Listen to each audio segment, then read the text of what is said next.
그 2020 소셜벤처 허브 포럼을 시작하도록 하겠습니다. 예.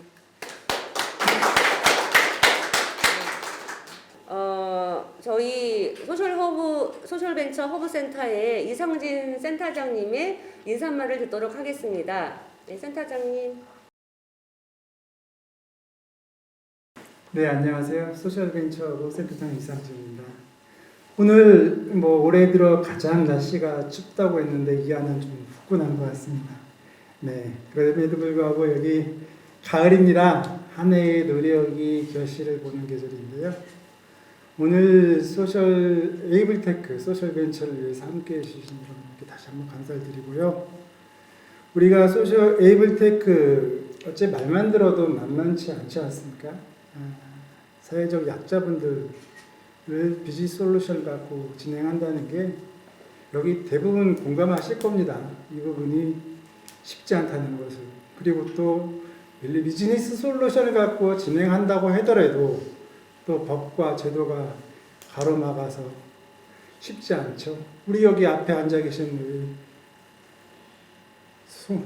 송 대표님, 지금 샌드박스 이용해서 사업을 진행하고 계시고요. 게다가 또 이 분야가 연구조사가 또 활발하게 이루어졌냐? 그것도 아닙니다. 이렇게 어려운 상황, 그래서 저희 소셜벤처부가 6개월 전에 이 분야 연구조사를 의뢰했죠. 오늘 그 연구 용역을 맡은 SE 인파오 사회적 협동조합의 노력으로 어떤 결과물이 나온 것 같습니다. 오늘 발제를 맡아주신 김성기 이사장님과 또 애쓰신 관계자분들께 다시 한번 감사를 드리고요.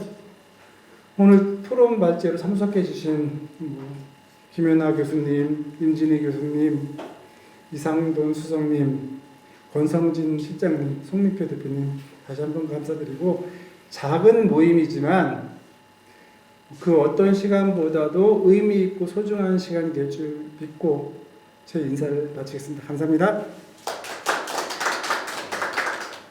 오늘 포럼 순서를 말씀드리면, 먼저 그 에이블테크 분야 소셜벤처 성장 지원 방안에 대한 기조 발제가 있고요. 그 후에 각 주제별로 그 유니버설 디자인과 에이블테크 임팩트 비즈니스, 그 다음에 스마트 시티 리빙랩과 에이블테크와 리빙랩, 그리고 에이블테크 소셜벤처 협력 생태계 지원 시스템, 에이블테크 소셜벤처의 청각장애인 일자리 창출 사례에서 각 패널 토론자분들의 토론이 이어지겠습니다. 그리고 마지막으로 종합토론하고 마무리 짓는 걸로 오늘 포럼을 진행하도록 하겠습니다. 그러면 먼저 에이블테크 분야 소셜벤처 성장 지원 방안을 우리 김성기 이사장님께서 발표해 주시도록 하겠습니다. 이사장님 모시겠습니다. 반갑습니다. 네. 행사 취지는 우리 센터장님께서 잘 말씀해 주신 것 같고요. 이게 새로운 분야여서 일종의 모험적인 또 분야이기도 합니다. 그래서 그 주제에 대해서 제가 이제 연구를 책임 맡은 사람으로서 나눌 수 있는 기회가 돼서 저 또한 기쁘게 생각하고요. 그리고 오늘 그 패널 토론 이렇게 참여해 주신 분들이 이제 우리 에이블테크와 관련된 어떤 그 서로 이제까지 연결 안 됐던 부분들이 또 참여하게 돼서 상당히 의미 있는 대안들이 많이 제시되지 않을까 이렇게 생각을 합니다. 사실 오늘 행사도 거의 에이블테크의 가치가 기술 서비스가 잘 구현되는 것 같아요. 네, 그렇습니다. 저희 연구진 분 중에 두 분도 오늘 여기 함께 했는데요. 저 뒤에 이제 김석병 저희 디지털 사회혁신 본부장님 오셨고, 그 다음에 저희 연구원으로 김정원 씨도 함께 하고 있습니다.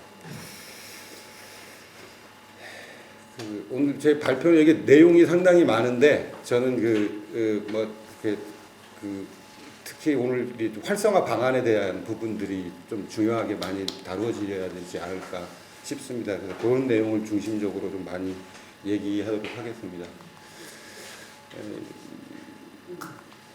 전체 뭐 지금 연구 필요성부터 개요에 대해서부터 말씀드릴게요. 연구를 하게 된 계기는 뭐냐면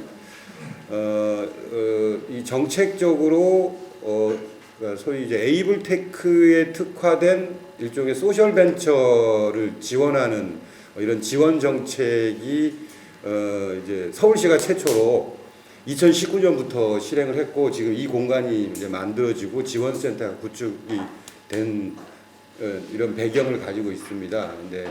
근데 아까도 얘기했지만 이와 관련된 뭐 이렇게 체계적이고 다각적인 지원 정책이라든지 프로그램들을 준비한 상태에서 이 센터가 출범하고 서울시의 정책이 실행되지는 않았던 상황입니다. 이제 그런 배경 하에서 이 소셜 벤처 허브가 가지고 있는 우리 서울시 차원의 어떤 정책적이고 사회적인 가치를 좀 도출하면서 그 가치를 키울 수 있는 좀 실행 프로그램에 대한 실행 정책, 실행 사업에 대한 과제를 만들기 위해서 본 연구가 이제 그 시작이 되게 돼 있고요.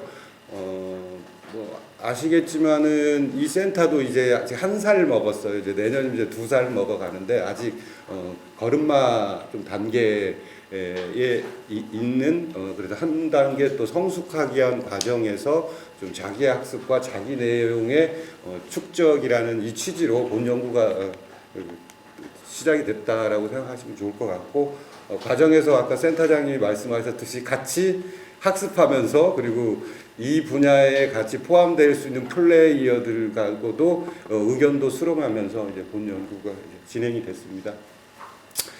그래서 연구 테마는 여기 제시되어 있는 것과 같이 크게 5가지 주제인데요. 그러니까 사회적 경제와 소셜 벤처 그리고 소셜 벤처가 가지고 있는 뭐 의의. 또 오늘 또 화두이기도 한인데 디지털 포용의 관점에서 에이블테크 기술이 가지고 있는 의의. 그다음에 이 분야의 어떤 국내외 그 소셜 벤처들에 대한 케이스 연구, 그다음에 에이블테크와 관련된 어떤 지원 생태계에 대한 현황과 문제점, 마지막에는 좀 서울시 정책의 어떤 목표와 방향, 비전, 그리고 좀 센터가 수행해야 될 좀 전략적으로 좀 중점을 둬야 될 어떤 추진 과제들 이렇게 제안하는 내용으로 전체 내용이 구성이 되어 있습니다. 중에 아까 제가 말씀드렸듯이 맨 마지막 거를 조금 많이 말씀드리는 게 좋을 것 같아요. 시간이 제한돼서. 사회적 경제와 소셜 벤처인데요. 우리 에이블테크 특히 기술 영역의 관점에서 사회적 경제를 우리가 어떤 관점에서 볼까는 현 정부의 정책 중에 포용적 혁신성장 정책이 있습니다. 기존의 혁신성장을 넘어서서 이제 분배와 배제를 수용하는 성장의 가치가 이제 포용적 혁신성장의 요지인데요. 그래서 기존의 대기업 중심이 아니라 대기업과 중소기업, 그다음에 기술 섹터와 산업 섹터와 소셜 섹터 이런 융합적인 발전을 지향하는 이런 성장 정책입니다. 그런 포용적 성장 영역 안에 사회적 경제라는 영역은 일종의 새로운 어떤 이니셔티브 하나의 부분으로서 새로운 이제 성장 동력으로도 우리가 생각해 볼 수 있다라고 생각합니다. 그런 관점에서 기존의 이제 일자리 창출이라든지 좀 이렇게 낮은 수준의 비즈니스 모델을 통한 이렇게 일자리를 창출하려고 하는 뭐 이런 노력들이 좀 냉정하게 비즈니스 관점에서 보면 그동안에 우리 사회적 기업이나 협동조합에서 이루어지는 이제 어떤 환경이나 이게 실태라고 볼 수 있는데 좀 더 이제 에이블테크와 관련해서는 기술 기반의 혁신적인 새로운 대안들을 만들어내는 사회적 경제 기업 그게 이제 에이블테크 소셜 벤처 기업이 가지고 있는 또 위상과도 연결될 수 있다고 볼 수 있을 것 같습니다. 그래서 관련해서 현 정부에서 이제 기존의 사회적 경제 기업 섹터와는 또 다르게 또 소셜 벤처라는 새로운 정책을 만들었습니다. 그래서 2018년에 중기벤처부가 소셜벤처 활성화 방안 발표하고 소셜벤처 판별 기준을 만들어서 그 판별 기준에 부합하는 플레이어들에 대해서 이렇게 지원 정책을 하는 이런 사업들을 설계해서 지원 정책을 하고 있습니다. 다만 여기서 그 소셜벤처의 대상 범위는 기존의 사회적 경제의 대상 범위보다 좀 더 넓다라고 보시면 될 것 같습니다. 그래서 중소기업까지 더 포함하는 게 이제 소셜벤처의 대상 범주를 이제 설정하고 있다. 요금 알고 계시면 좋을 것 같고요. 그래서 여기 보시면 나왔지만 사회성과 혁신성 여기에 70점 이상이 되면 소셜벤처라고 이제 자격이 일단 판별입니다. 이런 자격을 지어주고요. 이 판별이라는 의미는 뭐냐면 중기벤처부가 지원하는 여러 가지 기술 개발이나 창업 지원 사업, 소셜벤처와 관련된 지원 사업의 자격이 취득됨을 의미한다라고 보시면 될 것 같습니다. 그래서 매년 작년부터 중기벤처부에서 소셜벤처 이렇게 실태 조사를 하고 있습니다. 그래서 아까 그 범주에 대해서 이렇게 아까 여러 대상 범주에서 소셜벤처 판별 기준에 부합하는 자들을 이제 로 이제 규모를 추계하는 방식인데요. 그래서 당사자가 거부하면 거기 들어가지 않을 수 있고요. 또 이 실태 조사에서 접근이 안 되면 또 포함이 안 될 수 있습니다. 그래서 이게 국내 소셜 벤처의 모든 것을 이제 이렇게 보여준다라고 이렇게 보질 수는 없을 것 같고요. 다만 그래도 정부 차원의 공식적인 조사인데 전년도 기준으로 보면 뭐 한 998개, 약 1000개 정도이고 서울에 한 270개, 한 23% 정도 소셜 벤처가 활동하고 있고 대부분 이제 수도권에 모여 있습니다. 좀 사회적 기업과 좀 차별화된 내용들을 중심으로 좀 말씀드리면 여기 소셜벤처 비즈니스 쪽에 좀 상당히 특징적인 부분인데 업종과 관련해서 제조업과 정보통신원, 과학과 기술 서비스업이 상당히 높은 비중을 차지하고 있다라는 것은 기존의 사회적 기업이나 협동조합 부문이 가지는 업종하고 상당히 차이가 있는 영역입니다. 사회적 경제 쪽은 제조업 비중이 아주 낮아요. 대부분 사회 서비스 영역의 비중이 상당히 높습니다. 그래서 아까 제가 서두에 이제 주로 단순 또는 좀 낮은 수준의 일자리 사업 모델을 가지고 있다라고 얘기한 거하고는 좀 차이가 있는 지점이라고 보실 수 있을 것 같고요. 환원과 관련해서 이 부분도 소셜벤처 이 매출 구조 차이도 B2B가 많다라는 부분들은 사회적 경제하고 상당히 다른 영역입니다. 예, 이런 영역이고요. 그다음에 뭐 R&D 역량 이렇게 보유하고 있다 이런 부분이 상당히 좀 특징적인 부분인 것 같습니다. 디지털 포용에 대해서 뭐 이렇게 흐름은 뭐 디지털 정부, 디지털 사회혁신, 디지털 포용 뭐 이렇게 흘러오는 흐름인데요. 최근에 선진국에서도 디지털 포용이 하나의 중요한 이제 정책 영역으로 자리매김되고 있습니다. 4가지 정책 목표를 추구합니다. 디지털 접근성, 디지털 역량 강화, 디지털 기술 서비스 이용, 사회 통합. 어찌 보면 우리 교수님 와 계시지만 사회복지가 추구하는 정책 가치하고 상당히 동일하다고 볼 수 있을 것 같고요. 여기 그림에 나와 있듯이 포용사회, 혁신사회들을 융합시키는 걸 ICT 기술과 관련해서 만들어 나간다 이런 개념입니다. 에이블테크는 어째 디지털 포용의 관점에서는 하나의 아주 특화된 가치 영역이라고 볼 수 있는데 전통적으로 기존에 이제 어시스트 테크에서 보조 기술인데 특히 이제 뭐 장애인이나 노인 약자들을 위한 이제 보조 기술 개념에서 좀 더 모두를 위한 좀 더 또 기술을 통한 확장된 가치를 추구한다는 점에서 에이블테크가 가지고 있는 어떤 사회적인 또 그리고 정책적인 산업적인 이런 의들은 상당히 매력적이라고 볼 수 있을 것 같고요. 이런 기술 서비스 동향과 관련해서 여기 제시되어 있듯이 한 11개지의 여러 유형들이 있습니다. 그래서 이런 부분들이 뭐 하나만 있는 경우도 있고 여러 가지 복합적인 게 있는 거 있고요. 특정 대상에 집중하는 경우 있고 다양한 장애 범주를 포괄하는 기술 서비스가 만들어질 수 있고 해서 이 11가지 영역에서 만들어지는 기술 서비스의 함수는 무궁무진하다라고 볼 수 있을 거고 이게 결국은 앞으로의 비즈니스 모델의 확장성과 역동성, 산업화까지 가는 뭐 이런 뭐 우리가 그림이나 구상을 그려볼 수 있을 것 같습니다. 그래서 크게 저희들이 이제 사례나 현황들 들어보면 크게 이 4가지 차원의 기술 서비스들이 실제 기업의 비즈니스 모델과 연결되는 것들을 저희들은 확인할 수 있었습니다. 첫 번째는 이 노동 통합하고 사회 통합을 촉진하는 이제 기술 서비스인데요. 여기 나와준 게 누게리병 환자의 카페 서빙 로봇이라는 일본의 서비스가 있어요. 저는 되게 신선하게 봤거든요.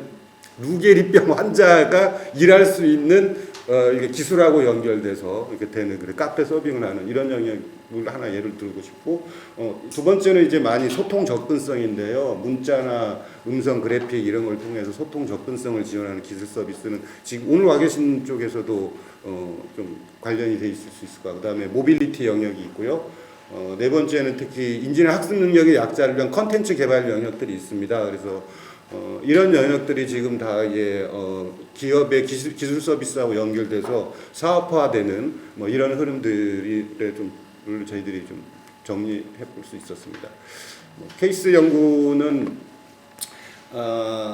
뭐 실제 무슨 기술을 가지고 어떻게 먹고 사느냐 그리고 그 먹고 사는데 어떤 역량이 상당히 크게 어떤 작용을 하고 있느냐 뭐 이런 부분들을 들여다봤는데요. 뭐 좀 더 이렇게 많은 시간과 뭐 이런 것들이 있으면 좀 더 많은 사례를 이렇게 연구할 수 있었을 텐데 뭐 제한되게 했습니다. 그래서 국내 사례 같은 경우는 실제 소셜 벤처들이 실제 제공하거나 제품 판매가 이루어지는 사례를 발굴했고 해외 사례 같은 경우는 아직 앞으로 우리나라에도 의는 없지만 앞으로 나올 가능성이 큰 이런 사례로 했습니다.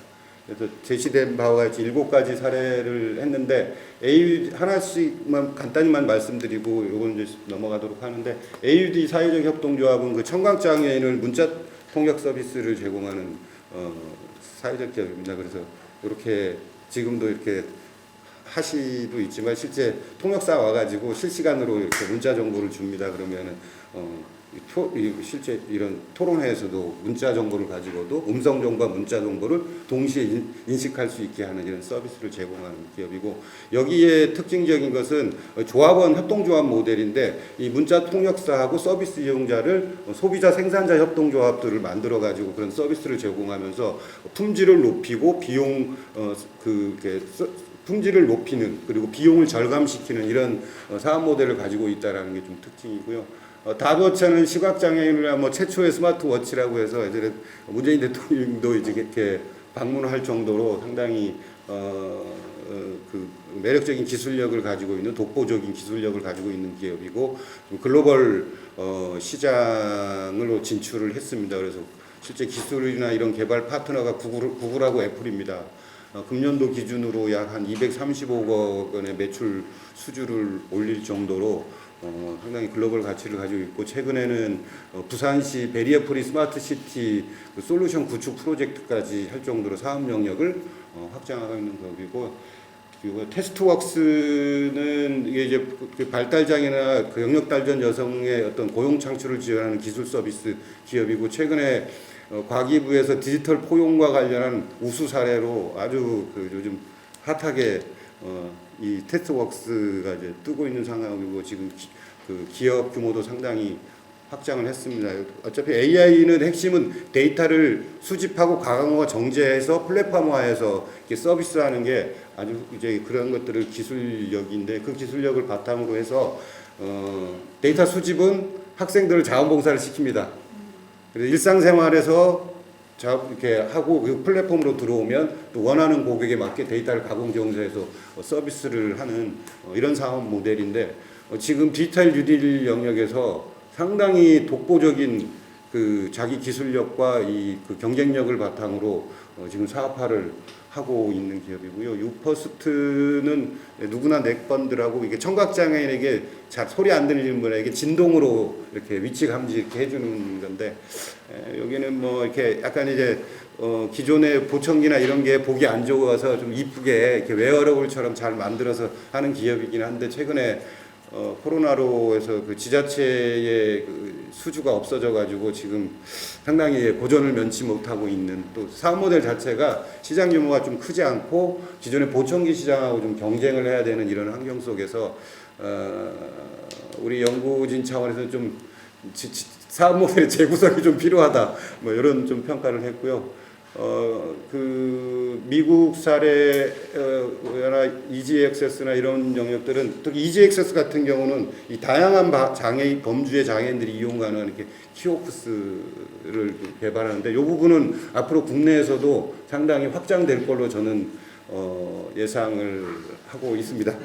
네, 사회연구는 그 뒤에 자료가 많은데요, 그거 부분으로 제가 대체하도록 하고요. 예, 생태계와 관련해서 뭐 이게 아까도 알겠지만 뭐 얼마 안 됐어요. 그래서 민선 7기 지금 서울시 정책에서 처음으로 지금 시도되고 있고, 다행히 이제 서울시에서 디지털 기본 계획이라는 게 있어서 이 AW테크 소셜 벤처 활성화도 정책적으로 좀 수용될 수 있는 배경이 있고, 요게 이제 첫 1호이고, 원래 공약상으로 1년에 한 개씩 4개를 만드는 공약인데 나머지 3개는 어떻게 될지 모르겠습니다. 그래서 지금 이게 1호로 이제 일종의 이제 선구자 역할을 하고 있는 거고요. 뭐 이렇게 전문가라든지 당사자로부터 해서 좀 이렇게 몇 가지 나온 좀 중요한 부분 얘기하면, 이게 이제 여기 보면 문제점 중에 판별 기준을 가지고 소셜 벤처를 하는 것들이 좀 이렇게 타당하냐 이런 지적이 있는데, 뭐 이와 관련은 저는 아까 이런 에이블테크라든지 그 기업이 갖는 가치 중심으로 좀 생태계를 접근하고 지원 정책을 설계하는 뭐 이런 부분들이 좀 필요하다라고 말씀드리고 있고요. 두 번째는 특화된 지원, 그러니까 자금 조달이나 기술 개발, 또 어떤 전문적인 지원 서비스와 관련해서 상당히 지금 인프라들이 상당히 취약한 상황입니다. 그래서 고금과 관련된 좀 대책들이 좀 필요하다. 그 다음에 이건 아까 첫 번째하고도 연결되는 건데, 사실 기술 개발이라는 게 상당히 어렵거든요. 그래서 좀 또 그냥 신생 이제 기업들을 타켓으로 하는 걸 더 확장해서 기존의 영리 기업이라든지 뭐 이렇게 이런 기업들에서도 이런 에이블테크를 가치를 할 수 있도록 이렇게 주체 범위의 확대, 이런 부분들이 좀 필요하지 않냐. 그다음에 아까 AUD 같은 경우는 이제 내부 기술력이 상당히 취약해요. 그래서 그런 기술력에 대한 것을 바탕으로 한 사업화, 이런 부분. 그다음에 마지막 부분은 뭐 이렇게 정부 차원의 이제 마인드 뭐 이런 부분인데, 이 부분들은 점차 개선돼 나가지 않을까 싶습니다. 새로운 분야를 한 데는 항상 이렇게 좀 거리두기가 있지 않습니까? 근데 뭐 앞으로 사회적으로 디지털 포용이라든지 뭐 그린 뉴딜, 뭐 디지털 뉴딜 이런 방향성 속에서 에이블테크는 저는 상당히 앞으로 가치가 특화되고 커질 영역이라고 저는 뭐 개인적으로는 확신합니다. 예, 그래서 뭐 오늘 마지막 정리하면서 이런 쭉 들여다본 거에서 중요한 좀 정책 과제에 대해서 말씀드리겠습니다. 뭐 계속 강조했지만 에이블테크라는 부분은 일종의 도시 정책 차원에서 이 분야를 다루는 건 서울시가 최초라고 생각을 합니다. 제가 어딜 찾아봤지만 뭐 발견할 수가 없었기 때문에 뭐 그런 의미에서 최초고요. 그래서 아까 포용적인 혁신 성장의 가치를 키우는 어떤 서울시의 도시 어떤 방향 속에서 이 에이블테크는 상당한 큰 추동력을 만들 수 있는 영역이다. 그리고 사회적 경제 2.0 정책이 이제 2019년에 발표가 됐는데, 서울시 거기에 핵심적인 정책 목표와 방향이 서울 시민이 체감하는 사회적 경제로 가야 된다. 그런 영역에서 에이블테크는 가장 집중적으로 체감시킬 수 있는 영역이거든요. 그 기술 서비스가. 그런 영역에서 이 에이블테크가 가지는 가치가 좀 상당히 크다. 그래서 아까 비전으로 에이블테크 소셜 벤처를 통한 포용적 혁신 도시 실현, 뭐 3대 목표, 아까 뭐 글로벌 차원, 어떤 성장 동력 차원, 그다음에 시민 차감형 어떤 사회적 가치 창출하는 이 목표 하에 4대 전략으로 이렇게 좀 에이블테크에 특화된 엑셀러레이팅, 그다음에 그러니까 이 해부에 리빙랩하는 이따 이상돈 선생님이 자세히 말씀드리겠는데 실제 여기서 기술 서비스를 만드는 거예요. 기획하고 만들고 실증하고. 그래서 실제 여기가 실제 하나의 R&D 공간이자 서비스 실증 공간으로 되자라는 거고, 그다음에 좀 도시 차원의 접근을 하자라는 건데 그 부분은 이따 이제 서울시에서 이루어지고 있는 스마트 시티 이런 실증 사업과 관련해서 이상돈 선생님이 자세하게 말씀드릴 수 있을 것 같고, 그래서 그런 소셜 벤처와 도시 혁신 사업들이 연결되면서 실제 시민들이 체감하는 대안적인 서비스를 만들어내고 그게 산업화되는 뭐 이런 구상까지 가보자라는 거고요. 그리고 아까도 말씀드렸지만 이 에이블테크 소셜 벤처가 하나 있는데 세계적으로도 발견하기 힘들다. 이걸 가지고 브랜드화 하는 것도 저는 상당히 중요한 전략이라고 생각합니다. 예를 들면 미국의 그 이제 피츠버그에 있는 그 이노베이션 웍스라는 일종의 소셜 벤처 벤처 지원 기관이 있어요. 거기서 하는 프로그램 그 브랜드가 두 개예요. 하나는 알파랩 기업. 이게 이제 하이테크 기술을 위한 일종의 엑셀러레이팅 트랙이거든요. 뭐 이렇게 이것들을 상당히 브랜딩화해서 글로벌 가치로 나갈 수 충분히 있다고 생각합니다. 왜냐하면 우리가 이미 G세프라든지 이런 서울시 차원의 국제적인 지원 기구와 정책 연계 시스템을 다 가지고 있거든요. 서울 디지털 재단도 다 가지고 있어요. 이런 것들을 하면 기존에 가지고 있는 자원만 잘 연결하면 이 가치를 엄청나게 좀 더 키울 수 있다고 생각을 합니다. 세부 프로그램과 관련해서는 이제 첫 번째는 이 영역이 생소하기 때문에 이런 커뮤니티를 좀 많이 지원하는 이런 사업들이 좀 필요하다라는 취지고요. 그래서 좀 시민들이 또 다양한 대상 계층들이 이런 뭐 이렇게 에이블테크 커뮤니티 랩을 만들어서 다양한 실험을 해보는 이렇게 좀 폭넓은 좀 지원 사업을 좀 해보자, 규모 있게. 예전에 이와 유사한 사업으로 서울시 사업으로 그 위키 아이디어 사업이 상당히 크게 됐는데 그게 되게 추상적이었거든요. 이렇게 딱 에이블테크를 같이 해서 위키 이런 사업처럼과 같이 아주 크게 일을 추진해 보는 것도 도전해 볼 수 있을 것 같습니다. 그 다음에 이 R&D 자금 유치 지원인데 뭐 여기서 뭐 진짜 지원하자는 게 컨설팅만 해도 된다. 왜냐하면 기보에 지원받을 수 있는 게 되게 많아요. 특히 이제 소셜 벤처의 디딤돌 창업 지원 사업들은 이미 다 마련돼 있거든요. 문제는 거기에 들어갈 수 있는 사업 계획서, 이게 어려워요. 이런 것들을 집중적으로 컨설팅해서 기회장에 갈 수 있도록 하는 것들. 그다음에 이게 엑셀러레이팅 프로그램인데 이제 정부 자금 조달하고 투자 자금 조달 트랙을 만들어서 1년 안에 10억의 자금을 조달하는 이런 프로젝트, 이런 지원 설계를 하자라는 거고요. 뭐 이것도 돈을 준비하자는 게 아니에요. 이런 전문 인력을 둬서 아예 그냥 집중적으로 지원을, 또는 전문 조직하고 파트너십을 통해서 그런 지원을 해주자라고 한 겁니다. 저는 이거를 해보려고, 저는 어제 제가 다음 달에 아예 벤처 기업을 만들려고요. 소셜 벤처 기업을 제가 직접 한번 해보려고요. 그다음에 이 공공시장에서 특히 대부분의 에이블테크에서 시장 기회를 얻고 있기를 바라지만 정보나 접근성의 한계로 잘 접근하고 있지 못한데, 최근에 그 사회문제 해결 R&D 기술 개발, ICT 기술 개발 관련해서 여기 제시되어 있듯이 정부 부처 사업이 정말 많습니다. 규모도 되게 많고.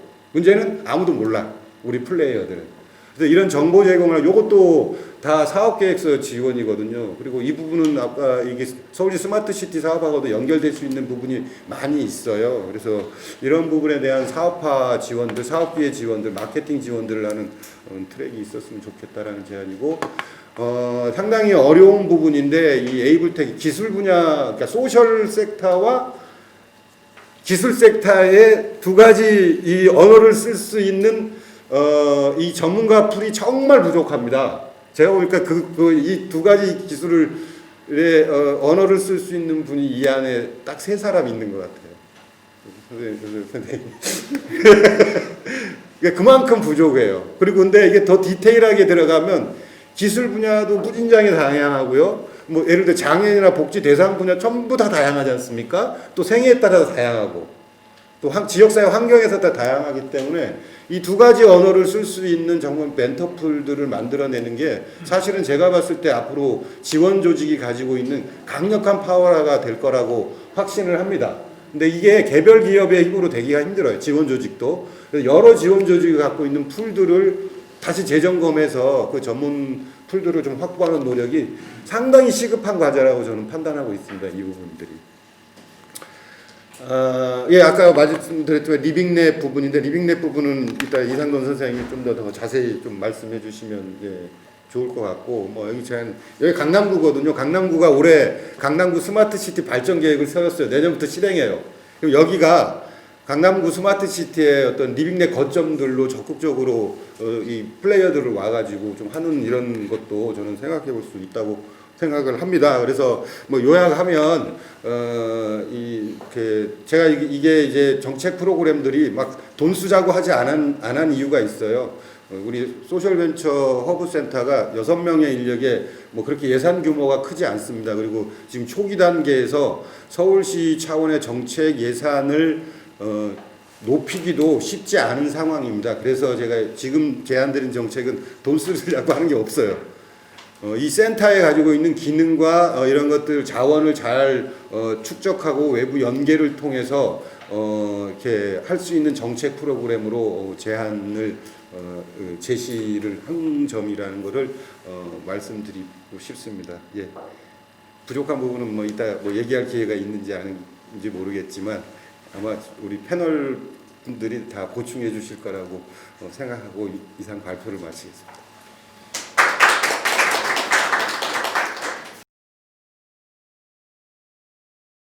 네, 김성기 이사장님 말씀 잘 들었습니다.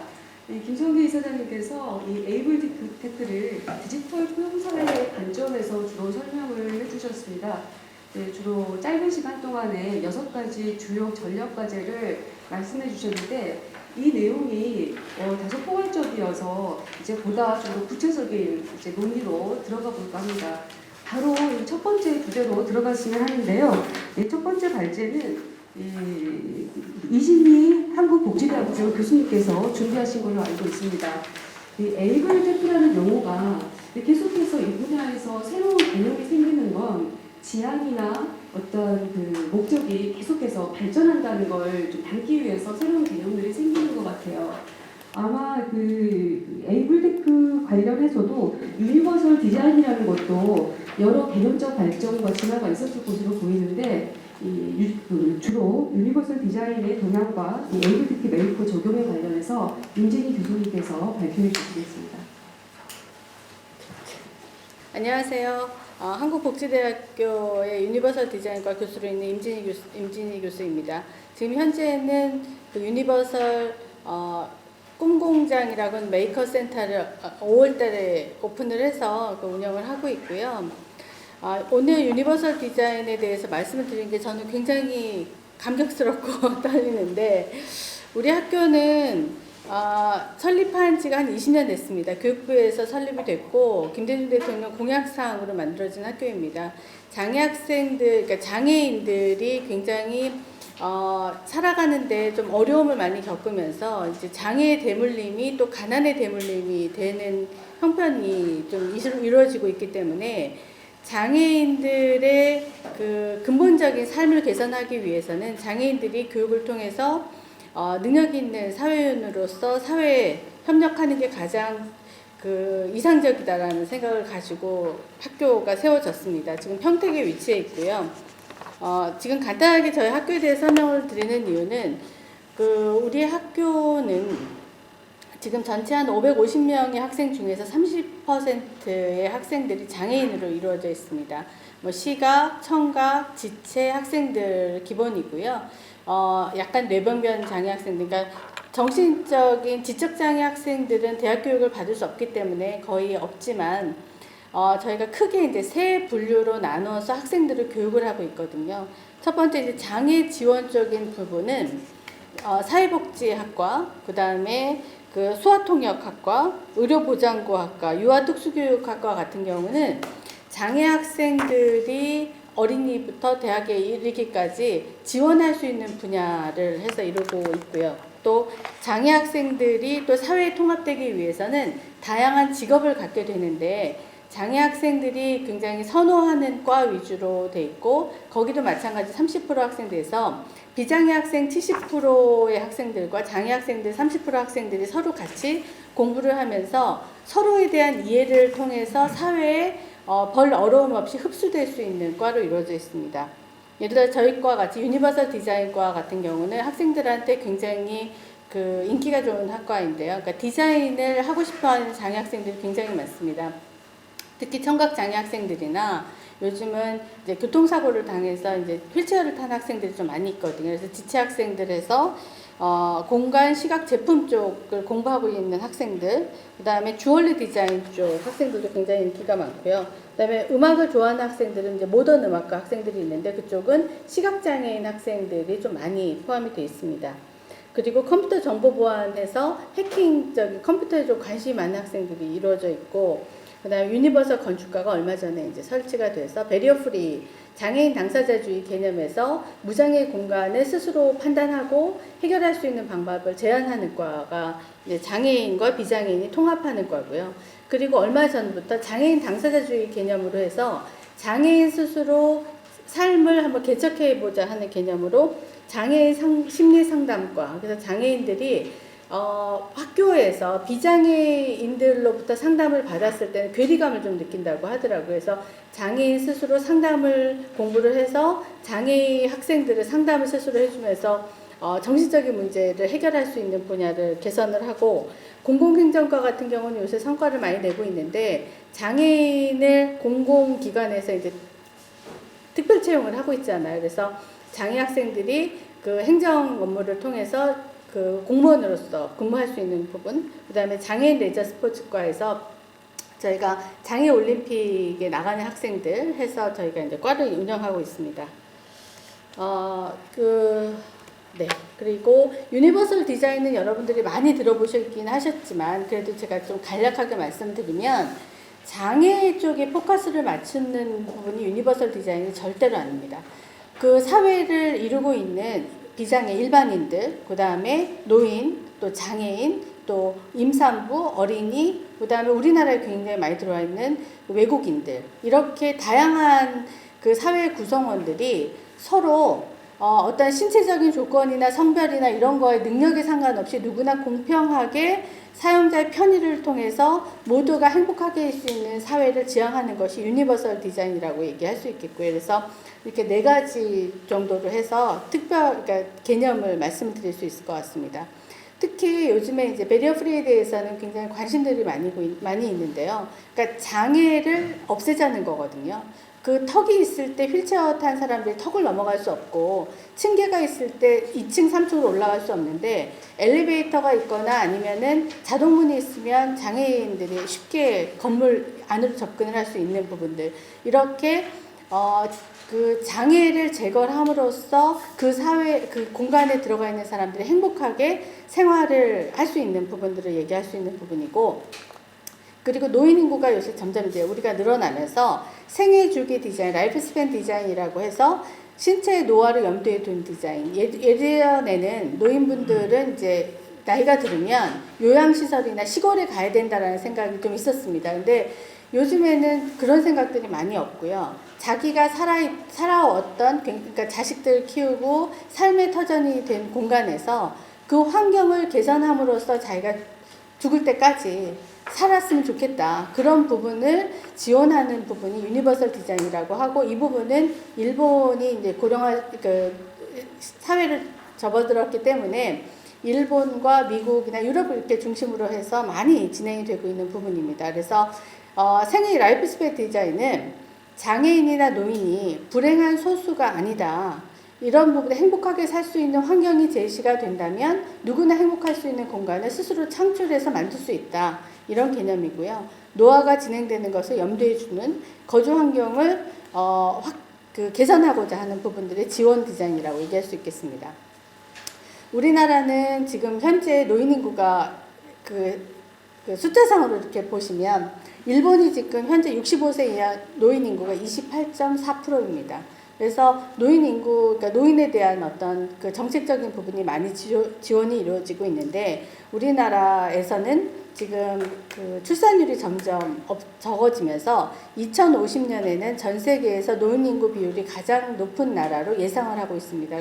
그래서 이제 노인에 대한 부분들이 점점 확대가 되면서 유니버설 디자인적인 접근이 특히 베리어 프리라든지 어떤 그 공간에 대한 아름다운 부분, 그러니까 무장애 공간의 기능적인 부분만 제거할 것이 아니라 자기가 살고 있는 공간을 아름답게 꾸미자고 하는 부분도 그 염두에 두고 있고요. 지금 밑에 보시면 국가의 장애인 출연율을 보시면 우리나라는 5.4%인데 지금 스웨덴이나 독일 같은 경우는 25%, 30%로 생각을 하고 있거든요. 이유는 우리나라가 굉장히 시설도 좋고 뭐 사회가 좋아서 장애인이 적게 태어나고 장애인이 이렇게 하는 게 아니라 우리는 손상 위주로 장애를 판단하고 있기 때문에 그 외국에 생각하는 약간의 장애를 가지고 있는 부분들도 장애로 치지 않습니다. 그러다 보니까 5.4%라는 굉장히 낮은 비율이지만 우리도 이제 통계적으로 봤을 때는 한 25% 이상은 사회에 생활하고 있는 사람들도 장애 쪽 영역으로 생각을 할 수 있고요. 그냥 간단히 말씀드리면 제가 얼마 전에 무릎 수술을 했는데 층계를 올라다니기 굉장히 불편하거든요. 근데 그리고 이동이 그 대중교통을 타는 게 정말 힘듭니다. 근데 저상버스가 있으면 제가 탈 수 있겠는데 제가 분당에 살고 있는데 광역버스는 도저히 탈 수가 없는 부분이거든요. 그러니까 이런 어떤 지원할 수 있는 부분이 공공 분야에서 좀 이원이 이루어진다면 보다 더 행복하게 살 수 있는 공간이 되지 않을까 이런 생각이 들고요.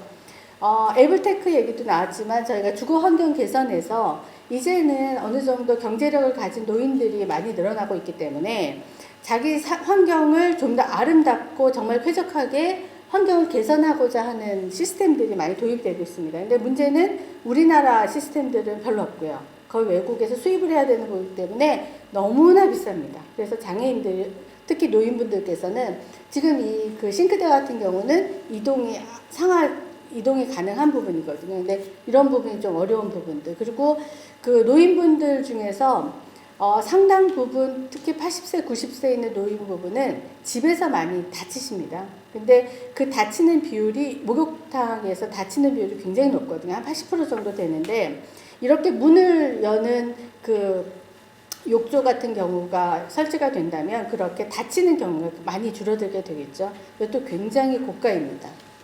그리고 예전에는 휠체어라고 하면 이동을 위해서 기능적인 부분만 지원하면 된다라고 생각을 많이 했었는데 이제는 그 사람들이 자기 옷을 매일 갈아입고 자기 패션을 신경을 쓰는 것처럼 휠체어 자체도 굉장히 다양하고 색채를 추구하는 경향이 있습니다. 우리 학교 학생들만 보더라도 휠체어에다 뭐 바퀴에다가 반짝반짝한 거를 단다든지 아니면 색깔을 칠한다든지 이런 어떤 다양한 시도들이 이루어지고 있거든요. 그래서 유니버설 디자인이라고 하는 건 기능 플러스 어떤 이렇게 아름다움을 추구할 수 있고 자기의 어떤 니즈를 여기에 자기가 사용하는 기구에 접목시키고자 하는 노력들이 있습니다. 그리고 최근에 이제 AI, VR을 통해서 장애인 지원이 많이 이루어지고 있습니다. 특히 이제 심리 상담적인 부분에 있어서 이런 부분이 고글을 통해서 그 자기가 접근하지 못하는 공간에 들어가서 자기 욕구를 해소를 한다든지, 뭐 전에 아바타도 보셨겠지만 그런 어떤 AR, VR 부분들이 장애 지원에 굉장히 많이 도움이 돼가고 있고요. 그리고 공간의 활용 같은 부분들도 적은 공간을 활용성 있게 쓰는 부분도 우리가 유니버설 디자인이라고 생각할 수 있습니다. 그래서 이게 이제 라운드 테이블, 서클 키친이라고 하는데 돌아가면서 적은 공간에서 활용할 수 있는 이런 부분도 저희가 유니버설 에이블테크라고 생각할 수 있겠고요.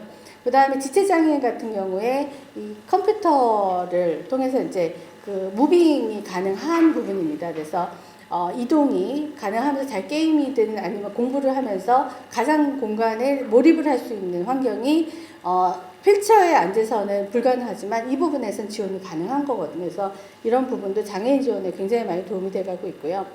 3D 프린팅 의료 서비스, 그러니까 옛날에는 이 석고로 했는데 굉장히 무겁고 힘들잖아요. 근데 3D 프린팅을 통해서 자기의 그 팔 길이도 다 다르고 이제 팔 두께도 다 다르기 때문에 그런 지원이라든지, 그리고 요즘에 많이 나오고 있는데 절단 장애인들한테 손을 로봇화 시켜서 하는데 이쪽은 이제 손이 절단면이 보이기 때문에 사람들이 조금 꺼려하지만 지금 저 옆에 있는 여자분처럼 지금 이쪽이 절단된 분이거든요. 근데 아름다운 손을 가지게 된다면 굉장히 자긍심도 높아지고 자기 신체에 대한 변화에 대해서 좀 더 그 행복하게 접근을 할 수 있는 이런 부분도 굉장히 3D 프린팅 분야에서 많이 접근이 되고 있는 분야입니다.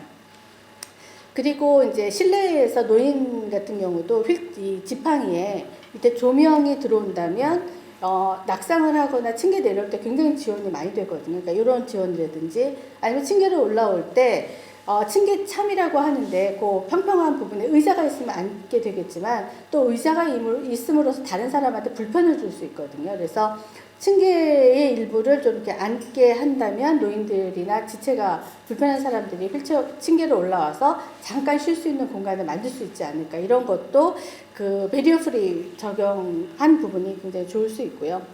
또 이제 저희가 메이커 스페이스 센터를 우리 학교에 만들었는데 만들게 된 가장 그 결정적인 저한테 동기를 부여한 사진인데요. 모델입니다. 다리가 절단이 된 사람인데 자기가 원하는 3D 프린팅을 통해서 이런 그 다리를 만들어서 장애를 당당하게 보여주는 부분이죠. 저희가 그 UD 드림 팩토리라고 해서 학교에 만들었습니다. 그러니까 누구나 차별 없이 꿈을 꿀 수 있는 공간. 아까도 말씀드렸지만 그 장애 용품은 굉장히 비쌉니다. 그리고 거의 수입을 대부분을 하고 있기 때문에 좀 가난한 학생들 입장에서는 그걸 다 사서 쓸 수가 없거든요. 그래서 우리가 콩공장에 이제 3D 프린팅 기계들 SLS, SLA, 그다음에 FDM 같은 기계를 해서 장애 학생들이 자기 신체에 맞는 자기가 원하는 3D 프린팅을 통해서 신체를 개선하는데 조금 도움이라도 될 수 있으면 좋겠다. 이런 분야로 창업진흥원에서 저희가 지원을 받아서 일반 랩으로 지금 선정이 돼서 이번 5월달부터 운영을 하고 있습니다. 그래서 저희 그 학교에서는 청소년 지원, 장애인 지원, 산업체 지원, 취미생활 지원, 노인 지원, 저희 평택에 또 노인분들도 많이 있으시고 그리고 그 공단 부분이기 때문에 좀 가난한 청소년 학생들이 많이 있거든요. 그래서 그 학생들이 우리 학교에 와서 장애인들하고 같이 어울려서 같이 공부를 하거나 이렇게 했을 때 거부감 없이 미래사회를 접근하는데 굉장히 도움이 많이 되겠다 이런 생각을 하게 됐습니다. 제 발표는 이상으로 끝내도록 하겠습니다. 감사합니다. 네, 교수님 말씀 들어보니까 이 유니버설 디자인과 에이블 테크가 어떻게 이제 기술적으로 통합이 돼서 어떻게 그 장애인이나 비장애인 그리고 모두를 포함한 일단 삶 그리고 도시의 포용성이 어떻게 확장될 수 있는지 그 가능성을 구체적으로 볼 수 있었던 것 같습니다. 감사합니다. 네. 그래서 다음 발표는 이 서울시 자치구 스마트시티 리빙랩 동향과 사례에 관련해서 이상돈 서울시 디지털대장 수석님께서 발표해 주시겠습니다. 네, 안녕하세요. 그 서울시 사례를 발표를 부탁을 받았지만 사실 서울시 사례가 많지 않습니다. 사실 흔치 않은 사례이기도 하고 이제 태생 시작하는 단계여서요. 사실 오늘은 에이블테크와 스마트시티 리빙랩 세 가지 다른 개념들을 한번 연결해보는 작업들을 좀 제안해 보려고 합니다. 보시는 이 그림은 3D 프린터인데요. 실제 지금 굉장히 많이 각광받고 있는 기술이지만 1980년대에 나온 기술입니다. 그 당시에는 첨단 기술이라는 이름으로 자동차나 비행기 산업에서 목업 제품을 만들 때 많이 사용해왔습니다. 최근 가격이 낮아지면서 범용 기술화되고 최근 다양한 분야 사용되고 있는데요. 사실 에이블테크는 새롭지만 새롭지 않을 수 있는 것이 새로운 어떤 이런 적정 기술이나 시민 기술, 다양한 기술의 발전 과정상에서 나타난 트렌드라 볼 수 있을 것 같습니다. 사실 돈이 되는 거면 기술은 무조건 발전합니다. 사실 돈이 안 되는 분은 기술이 발전하지 않거든요. 그러니까 에이블테크는 어떻게 보면 기술의 멱살을 끌고 와서 좀 더 좋은 것에 필요한 것을 써라 라는 일종의 방향이고 하나의 의지이지 않을까 싶습니다. 그래서 사실 저는 발주자께서 말씀하신 것처럼 일종의 에이블테크의 개념을 확장해야 된다는 것에 굉장히 동의하고요. 단순하게 장애인과 사회적 약자를 위한 기술이 아니라 우리가 원래 본래적 뜻인 할 수 있는 기술을 만드는 개념으로 좀 확장해야 된다고 생각합니다. 그래서 특정 대상이 아닌 인간 전체를 지향하는 과정으로 좀 넓게 봐야 되지 않겠느냐는 거고요. 앞서 발표에서 있었지만 이 넥밴드 같은 경우에 제가 3년 전인가 멘토를 한 적이 있었습니다. 이거 아시겠지만 이제 뭐 예를 들어 소음이나 혹은 신호가 들리면 이제 진동을 알려주는 거거든요. 이걸 집안에 있는데 초인종 소리가 들려도 들리지가 않기 때문에 이걸 진동을 알려주는 겁니다. 근데 이거를 청각 장애인뿐만 아니라 저런 국면에서 쓸 수 있지 않을까라고 제안을 해봤습니다. 왜냐하면 비장애인도 특정 국면에서는 장애일 수밖에 없습니다. 사실 야간 시대는 또 청소년들도 1년 몇 번씩 돌아가십니다. 밤에 야간에 청소를 하시다가 뒤에 오는 차량 못 발견하거나 혹은 공장 노동자 같은 경우에는 암만 경고를 소리를 질러도 안 들리기 때문에 사실 장애인과 크게 다르지 않은 상황입니다. 이런 국면이라면 사실 우리는 어쩌면 국면 계속 장애인으로 살고 있는지도 모릅니다. 예를 들어 평소에 저는 뒤를 쳐다보지 않고 지나가지만 실제로 뒤에서 뭐가 날라올지 잘 모르는 사람들이 많습니다. 특히 어린이들은 그런 국면 때문에 교통사고를 많이 당하기도 하죠. 그럼 어린이들한테 이런 것들을 준다면 좀 더 달라지지 않을까? 가능성 부분은 좀 난지 고민해봐야겠지만 실제 우리는 이런 부분들에서 장애인이 아닌 대상을 넓혀 보이고 가치의 기술의 확장성을 좀 고민할 필요가 있다고 생각합니다. 또 한 가지는 이게 왜 필요하냐면 하나 비즈니스 모델이 필요하기 때문입니다. 그러니까 기술이 돈 안 되는 데 쓰지 않거든요. 근데 실제 특정 재산 한계 지어버리면 모델 자체가 비즈니스 모델이나 수익 모델이 나오기 어렵습니다. 때문에 이런 가능성 확장시킨다는 개념 자체는 어떻게 보면 수익이나 비즈니스 모델의 가능성도 넓혀지는 것이 아닐까라고 생각을 합니다. 다음은 스마트 도시인데요. 스마트 시티가 도시인 이유는 법에 되어 있기 때문입니다. 굳이 스마트는 번역 안 하고 도시는 번역을 하는 건 잘 모르지만 공공이 복무하는 자로서는 스마트 도시라고 얘기해야 됩니다. 스마트 도시가 원래 유비쿼터 도시였는데 최근에 법 개정이 됐습니다. 그리고 종합계획이 발표가 됐는데 여기서 핵심적인 부분은 서비스라는 부분입니다. 보시면 정의가 도시 경쟁력과 삶의 질의 향상을 위해서 건설 정보통신 기술 등을 융복합하여 건설된 도시 기반 시설을 바탕으로 다양한 도시 서비스를 제공하는 겁니다. 그러니까 우리가 체험하는 스마트 시티는 서비스의 형태로 들어옵니다. 인프라나 기술이 아니라 서비스로 들어옵니다. 공공 서비스로 접근하게 된 거거든요. 때문에 여기에 디자인적인 요소라든가 리빙랩이 필수로 들어갈 수밖에 없는 거고 수용자의 수용성이 어떻게 담보되는가에 따라서 이 서비스의 지속 가능성이 보장될 수밖에 없습니다. 잠깐 딴 얘기를 들으면 제가 최근에 들었던 얘기 중에 세종시와 부산시가 지금 스마트 시티 특구를 하고 운영하고 있습니다. 근데 이제 담당하는 후배한테 잘 되느냐 물어봤더니 세종시가 잘 어렵다고 하더라고요. 세종시는 사람이 살지 않는 지역에 하고 있고요. 부산 사람이 살고 있는 지역에 합니다. 뭐가 어렵냐고 그랬더니 사람이 안 사니 문제가 안 나타나서 뭘 해결될지 모른다는 거예요. 그러면 다시 말하면 기술만 덤철돼 버리는 상황이 될 수밖에 없다는 거죠. 사람이 있어야 여기가 공교 오염이 되던 자동차가 사고가 많이 나던 아이들이 다치던 뭐가 나올 텐데 문제를 발견할 수 없으면 그걸 해결할 수 없다는 겁니다. 그 스마트 도시는 사실은 실제로는 기술이 들어가지만 문제를 해결하는 서비스가 우리가 목격하게 될 수 있는 가장 중요한 포인트입니다. 그래서 다시 말씀드리면 사실 도시 경쟁력을 이제 빼고요. 돈 되는 부분 빼고요. 삶의 질의 향상을 위해서 우리는 다양한 시설 바탕으로 서비스로 지속 가능한 도시를 가고자 하는 겁니다. 그랬을 때 삶의 질은 누가 결정하느냐? 누가 평가하느냐? 우리가 평가하겠죠. 다양한 도시 서비스는 그동안은 공무원들이 만들었습니다. 실제로 공무원들이 만드는 게 아니라 용역사가 제안하는 것들을 그대로 따라하게 되는 과정이었죠. 더군다나 기술이 굉장히 빨리 변하기 때문에 공무원이나 저 같은 공공 부문에 있는 사람들이 과업지시를 쓸 수가 없습니다. 뭘 써야 되지? 어떻게 내야 이 사람들이 이 서비스가 구현될 수 있지? 기술은 빠른데 블록체인은 뭐고 AI는 뭔지 잘 모르겠는데 그렇기 때문에 업체에 더 의존할 수밖에 없는 RFI에 의존할 수밖에 없는 국면이 나타나기 시작합니다. 이 과정상에 실제 필요한 질문들은 누가 평가하길래 누구한테 제공되는 서비스이기 때문에 기술이 아니라 어떤 모습의 서비스일 건지를 고민할 게 필요한데 그러한 과정과 시스템이 그동안 없었습니다. 또 한 가지는 새로운 서비스가 등장한다고 하더라도 오래가지 않습니다. 왜냐하면 주민들한테 필요한 서비스를 만드는 것이 아니라 그들이 필요했던 서비스를 만들게 되는 거죠. 그렇기 때문에 스마트 시티는 지속 가능성이 굉장히 중요하게 됩니다. 이 과정상에 시민과 공무원을 만나게 해주고 기술가 전문가를 만나게 해주는 것이 리빙랩이라는 개념입니다. 스마트 도시는 굉장히 다양한 이해관계자가 있는데요. 촉진자로서의 공공부문에 복무하고 있는 정책 결정자들이라든가 정책 위반자들입니다. 또 한 가지는 이 제공자는 학계라든가 R&D 쪽이나 기술 방법론을 알려주신 분들이 있고요. 활용자로서 시민이 있습니다. 그다음에 활용자로서 기업이 있고요. 이용자로서 시민이 있습니다. 이 내의 이해관계자들이 모아졌을 때 좋은 서비스가 만들 수밖에 없는 환경이고 그것을 모으는 작업이 리빙랩이라고 할 수 있을 것 같습니다. 리빙랩의 출발은 처음에는 플레이스랩이라고 해서 미국에 출발했던 겁니다. 윌리엄 미첼 교수가 실험실이 아닌 생활 현장에 한번 해보자. 그래서 아파트 단지에 다양한 IoT 기기를 설치해놓고 사람들이 어떻게 움직이는지 관찰했던 겁니다. 그러니까 이때는 사람이 중요하지 않았습니다. 사람이 어떻게 움직이니까 중요했던 거고요. 이게 유럽을 넘어오면서 이미 사용자 주도형 디자인을 고민했던 유럽과 결합을 해서 보시는 것처럼 하나의 방법론으로서 얘기하면서 이게 행정과 민간을 연결하고 공동체를 연결할 수 있는 플랫폼으로서의 기능을 합니다. 그러니까 다양한 이해관계들이 결합을 해서 그들 간에 어떤 서비스를 만들 때 그들 접근 방법으로서 굉장히 유용했던 거죠. 저희 재단에서는 이번에 이제 스마트시티 리빙랩 워크북을 만들었는데요. 그때 이제 되게 단순하게 정의를 했습니다.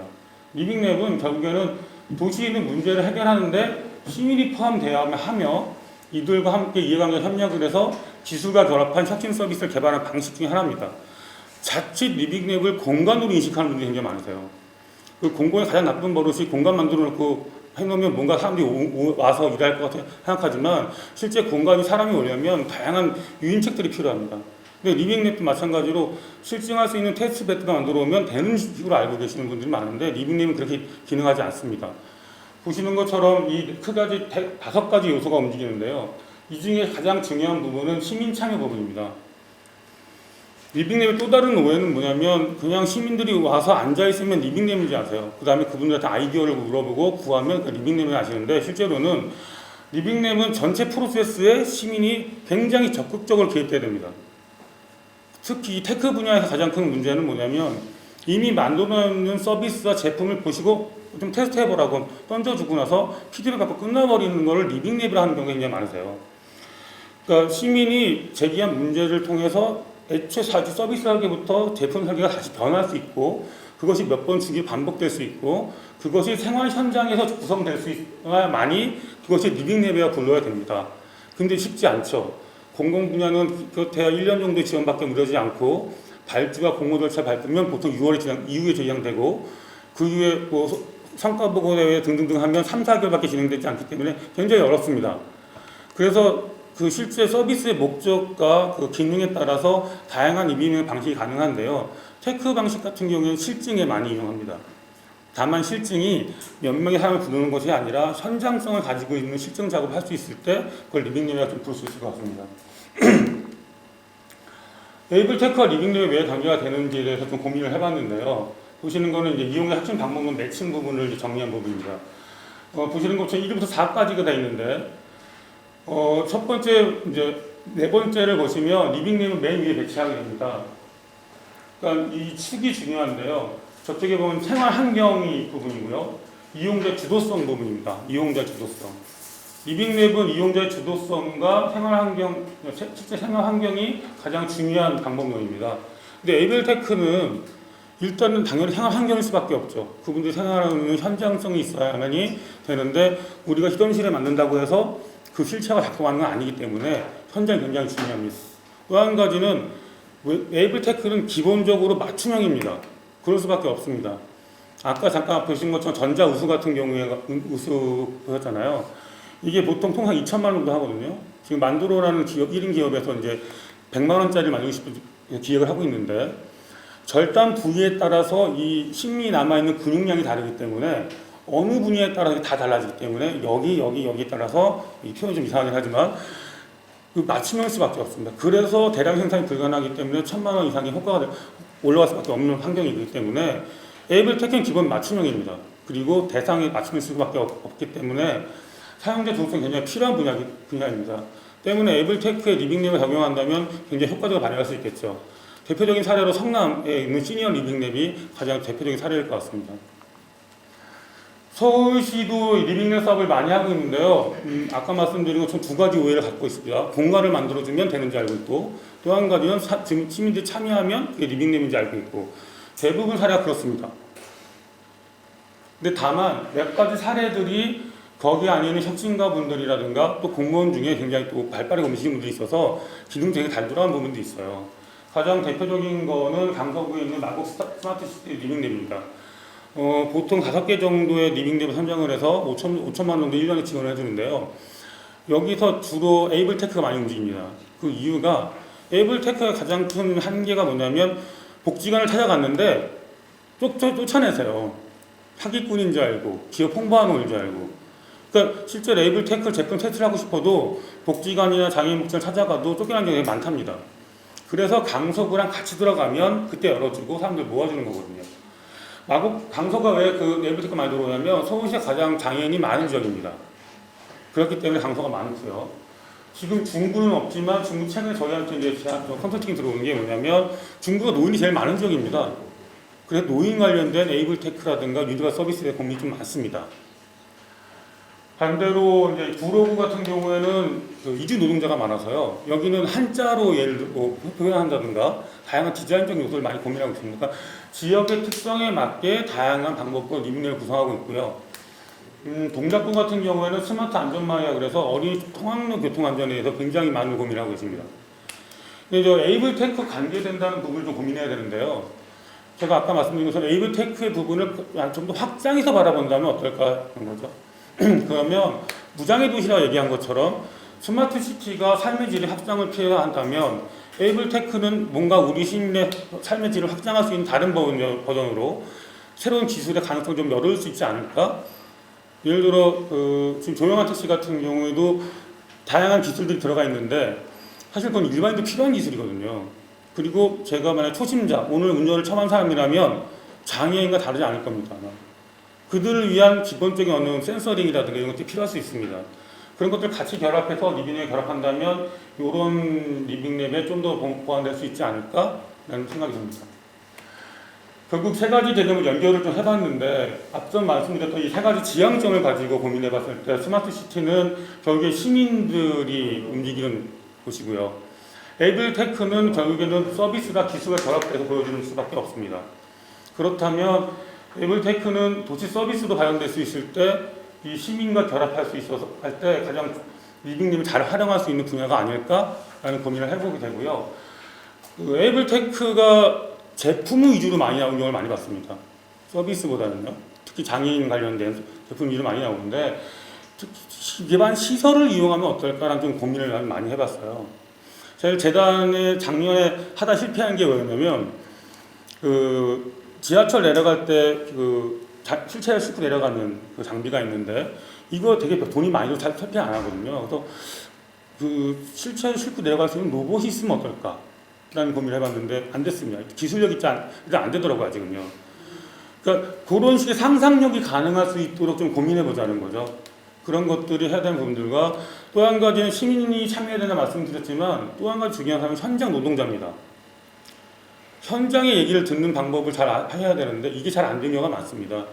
특히 예를 들어서 현장에서 누가 휠체어를 옮겨주는 사람이 있다. 그럼 뭐가 불편하지라고 물어봐야 되는데 물어보지 않으세요.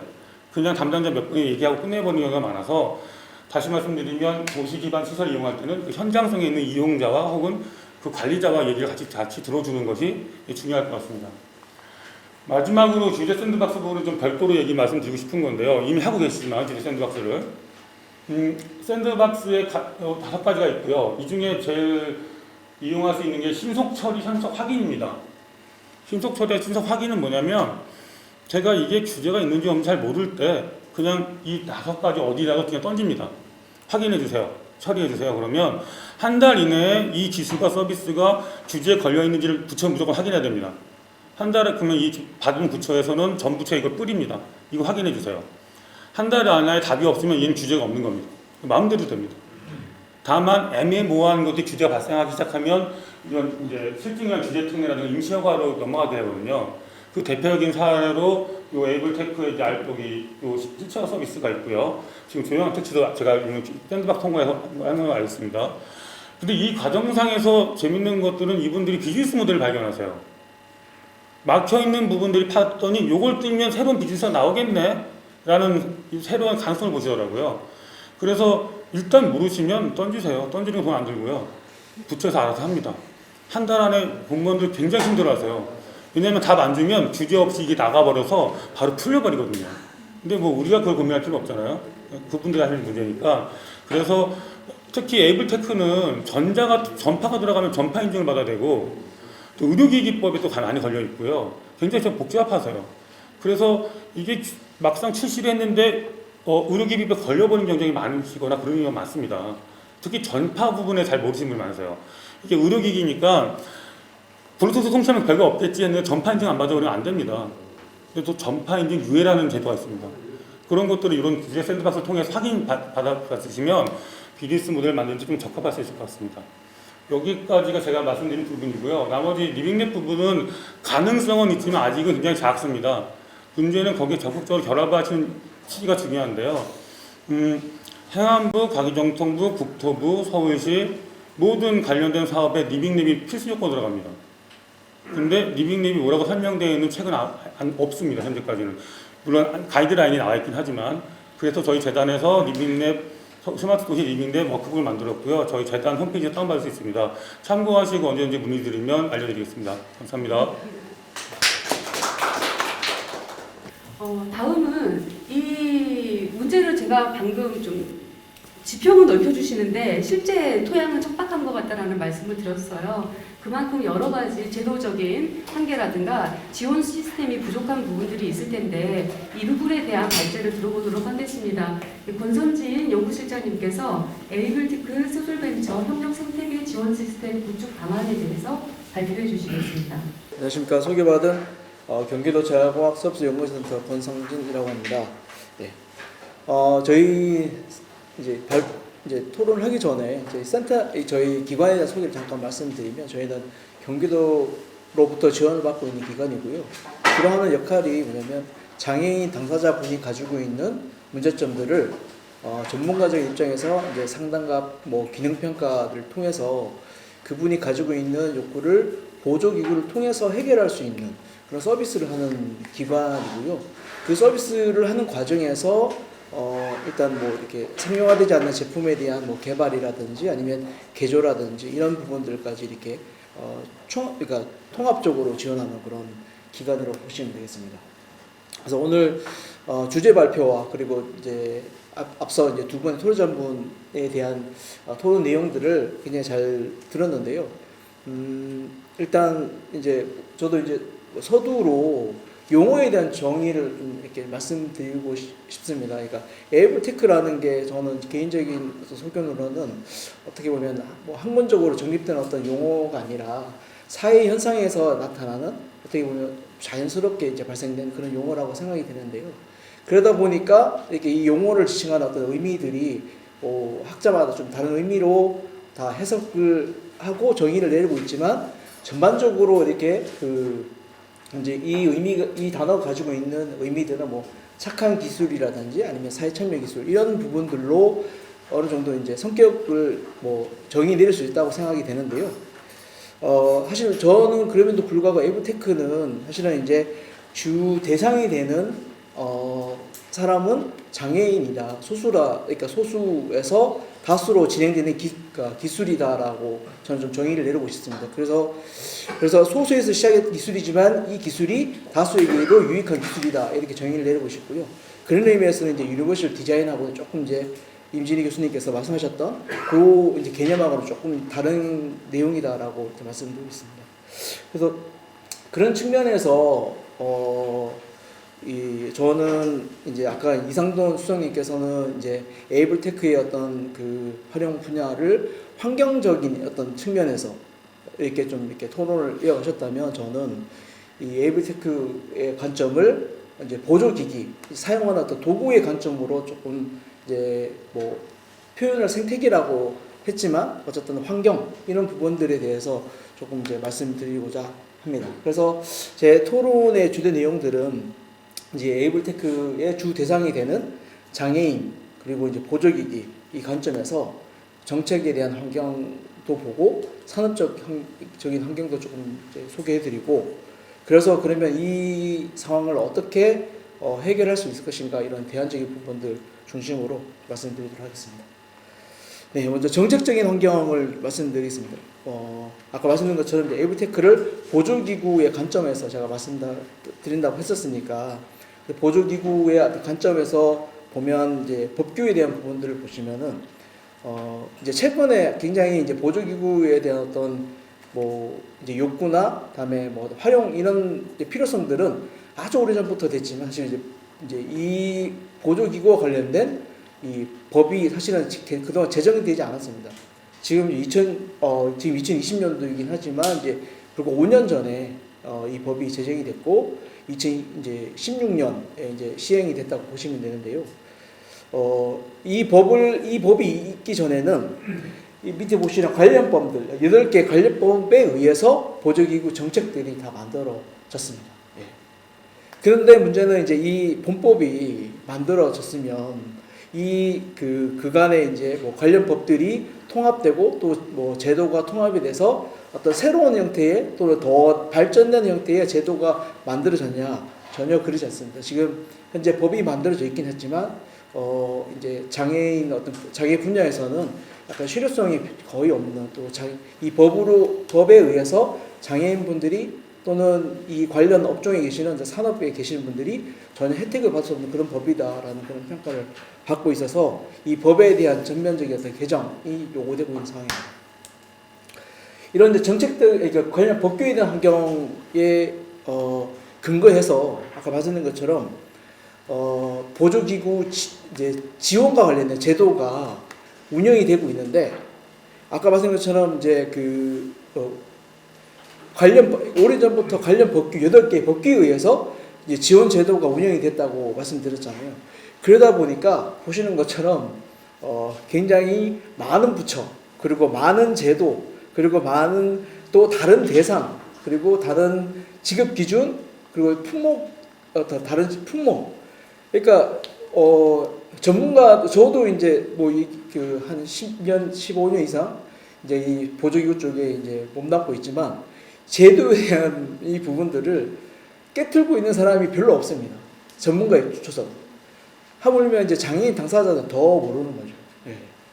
그렇기 때문에 그리고 또 한 문제는 이 제도 운영이 굉장히 이제 분절되고 분리되고 막 이렇게 이제 다른 형태로 이렇게 이제 막 각각의 어떤 성격으로 지연되다 보니까 제도가 이렇게 이제 하나에 멈춰있을 때 이제 낼 수 있는 어떤 시너지에 대한 효과를 전혀 누릴 수 없고요. 오히려 중복이나 뭐 그다음에 중복 지급이라든지 또는 뭐 그러니까 불효불급한 그런 어떤 예산의 낭비 이런 상황들도 좀 초래되고 있는 상황이긴 하거든요. 그래서 굉장히 보조기구와 관련된 정책적인 환경은 굉장히 좋지 않다라는 의미를 좀 말씀을 드리고 싶고요. 그렇다면 이제 산업적인 환경은 좋으냐? 물론 이것도 정말 좋지 않습니다. 예. 정말 아까 이제 선생님께서 모두에 말씀하셨죠. 에이블테크 정말 어렵다 말씀하셨잖아요. 정말 어렵습니다. 예. 그 산업적인 부분들을 조금 특징을 보면은 먼저 이 에이블테크의 소비 주체가 된 장애인 당사자분들 보시면 아시겠지만 장애인 유형이 15개 장애인 유형입니다. 예. 그렇기 때문에 소비 주체가 가지고 있는 욕구도 틀리고요. 또 요구하는 기능도 틀립니다. 그리고 선호도 틀립니다. 이런 특징이 있고요. 그러다 보니까 이 기술에서의 어떤 공통점을 찾기가 굉장히 힘듭니다. 그렇기 때문에 이 기술을 이용한 어떤 뭐 제품을 개발한다든가 아니면 서비스를 디자인한다든가 굉장히 어려움이 있는 상황이고요. 그리고 그러니까 동일한 장애 유형이라 하더라도 그분이 가지고 있는 뭐 잔조 신체 기능에 따라서 또 요구되는 기능적인 수준이나 접근하는 방법이 또 다릅니다. 예를 들어서 척수 장애인 분들도 보시면은 경추 손상 장애인 분과 그다음에 흉추 손상 장애인 분들은 기능적으로 완전 틀리거든요. 흉추 손상이신 분들은 상지를 쓸 수 있기 때문에 휠체어를 그러니까 뭐 구동시킬 수 있지만 경추 손상이신 분들은 머리 아래로는 더 움직일 수 없기 때문에 예, 같은 장애 유형이긴 하지만 예, 필요되는 기술이 다 틀립니다. 완전히. 그리고 또 장애인분들이 가지고 있는 또 가장 어려운 점이 구매력이 낮다. 그래서 제품을 만들어도 실제로 이 대상이 되는 소비자층이 구매가 안 되니까 어쨌든 기업에서는 이제 비즈니스 모델을 운영할 수 없는 그런 이제 문제가 생기는 거죠. 그리고 기술적인 특성을 한번 또 보도록 하겠습니다. 이게 아까 말씀드린 것처럼 장애 주체가 되는 당사자분들의 기능이 틀리기 때문에 그에 맞는 또 그 각각의 요구되는 기술들이 다 다르게 되어 있습니다. 그리고 또 하나는 우리가 이제 뭐 이렇게 외부 환경에서 봤을 때는 보조기기 뭐 에이블테크라는 어떤 용어를 써서 마치 그 기의 그러니까 구성하고 있는 하위의 어떤 개념들이 동일한 성격을 띠고 있다라고 생각하고 있지만 세부적으로 바라보면 기술적인 특징들이 너무 다릅니다. 이질적입니다. 예를 들어서 뭐 IT적인 특징도 분명히 있고요. 특히 뭐 이렇게 IT 같은 경우는 컴퓨터와 관련된 이런 뭐 이 특수 마우스라든지 뭐 안구 마우스라든지 이런 IT 성격을 띠고 있는 그런 보조기구도 있고, 전동 휠체어 같은 또는 뭐 전동 스쿠터 이런 것들은 기계적 뭐 전자적 특성을 띠고 있는 그런 기구도 있고요. 그다음에 일반 공산품 성격을 띠고 있는 그런 것도 있고, 뭐 훈련이나 또 뭐 재활 치료와 같은 어떤 의료적인 성격을 띠고 있습니다. 그래서 굉장히 다양한 성격을 띠고 있어서 저희는 이제 이런 상황들을 이제 다품종 소량 생산의 어떤 개념을 가지고 있는 이제 특징이 있는 그런 이제 분야다라고 얘기하거든요. 가장 이제 비즈니스하기 힘든 게 이제 다품종 소량 생산. 많이 만들어야 되고 판매는 적고 그렇기 때문에 굉장히 어려움이 있다 보시면 되겠습니다. 그다음 산업적인 특징을 봅니다. 그러니까 말씀드린 것처럼 다 이해하시겠죠. 그러니까 주체도 안 좋죠. 기술적인 어려움이 있으니까 당연히 산업적인 부분에도 영세할 수밖에 없습니다. 예. 그 대부분 다 소기업 형태이고요. 뭐 5인 미만의 뭐 기업이 굉장히 많이 분포되어 있고, 또 하나는 해외 시장에 의존도 굉장히 높습니다. 그러니까 우리나라에서 이제 뭐 이렇게 보급되는 공적급여로 지원되는 품목들의 한 70%, 80% 정도는 이제 외국에서 수입되고 있는 그런 형태의 이제 보조기기인데, 물론 그 사이에 거기에도 이제 국산 제품이 분명히 있게 있습니다. 근데 이 국산 제품이 가지고 있는 문제점이 뭐냐면 샌드위치입니다. 예. 왜냐하면 밑에는 뭐냐면 가격 경쟁력에 의해서 압박을 받고요. 중국 제품.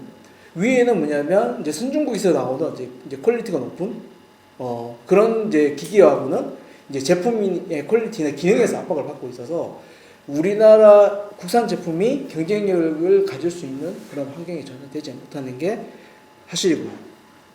그러다 보니까 제조업 기반이 이제 취약하고, 그리고 또 아까 말씀드린 것처럼 이제 이 일반 이제 소비 주체의 자발적인 어떤 그 구매가 전혀 안 되기 때문에 이제 국가 공적 급여에 의존할 수밖에 없는 그런 환경이다라고 보시면 되겠습니다. 그래서 이제 시장 규모를 조금 이제 분석을 해보면은, 어쨌든 아까 말씀드린 것처럼 시장에 대한 규모가 공적 시장에 다 의존을 받고 있다고 말씀드렸잖아요. 그래서 그리고 아까 제가 앞에 말씀드렸던 제도 8가지 제도 있잖아요. 말씀드렸잖아요. 거기에서 이제 일부 매년 이제 보조기구를 이제 법령과 제도에 의해서 지원되고 있기 때문에 그거에 기반해서 이 공적 급여 지원되는 어떤 시장에 기반해서 국내 보조기 시장 규모를 좀 추산해 보면 대략 한 4천에서 5천억 정도 수준으로 볼 수 있는데요. 이게 이제 아까 말씀드린 것처럼 그냥 4천억 시장이야, 5천 시장이 이렇게 생각하면은 높다고 생각할 수도 있지만, 아까 말씀드린 거기 안에는 전동 휠체어도 있고, 다음에 이제 시각장애인을 위한 독서 확대기도 있죠. 그리고 컴퓨터와 관련된 이런 것도 있고, 다른 모든 것들이 다 합쳐서 이제 4천억, 5천억 시장입니다. 근데 예로 비교되는 게 뭐냐면, 국내 에어컨 규모 시장이 한 1조 6천억 정도 됩니다. 에어컨이라는 건 단일 제품이잖아요. 하나 제품 하는 시장이 1조 6천억 정도 되니까, 이게 제품에 대한 어떤 질과 기능에 대한 그리고 또 기업에서 투자하는 이 방향, 이런 것들을 전혀 비교할 수 없을 정도로 이제 시장 규모가 영세하다 말씀드릴 수 있습니다. 네. 그래서 이게 굉장히 안 좋은 이런 얘기들만 말씀을 드렸는데, 그렇다고 해서 그러면 이걸 포기해야 되냐, 이런 의미로 제가 말씀드리는 거 아닙니다. 정말 분명히 말씀드릴 수 있는 거는 국가 정책, 옛날에 산업자원부도 그렇고 산업통상부도 그렇고 이 산업계에서 바라보는 이 에이블테크의 전망은 굉장히 옛날부터 블루오션이라고 얘기했습니다. 왜냐하면 이게 이제 인과학적으로 특징을 본다던가 다음에 기술의 어떤 발전 이런 걸 보면은 이 굉장히 블루오션이 될 수밖에, 그러니까 블루오션이다라고 평가할 수밖에 없는 그런 환경이긴 하거든요. 그래서 사실은 조금 더 이렇게 아까 이제 생태계 얘기로 들어가면 이 산업이 정말 생태계로서의 환경을 그러니까 돌아갈 수 있도록 구축해서 뭐 운영될 수 있는 그런 기반만 만들어지면 굉장히 좋은 어떻게 보면 이제 아까 이제 김성기 대표님 말씀처럼 굉장히 세계적으로 한 번 더 뭐 이제 우리나라의 어떤 위상을 또 이렇게 높일 수 있는 그런 정말 그러니까 정말 그러니까 수범적인 어떤 모델을 만들 수 있는 거라고 보거든요. 그래서 그런 부분에서 좀 지금 현재의 어떤 문제를 해결할 수 있도록 몇 가지 이제 개선에 대한 이제 전략 방안들을 좀 이렇게 말씀을 드리면, 첫 번째 이제 법과 제도와 관련된 부분들 측면에서 이거는 이제 정부가 당연히 해야 되겠죠. 네.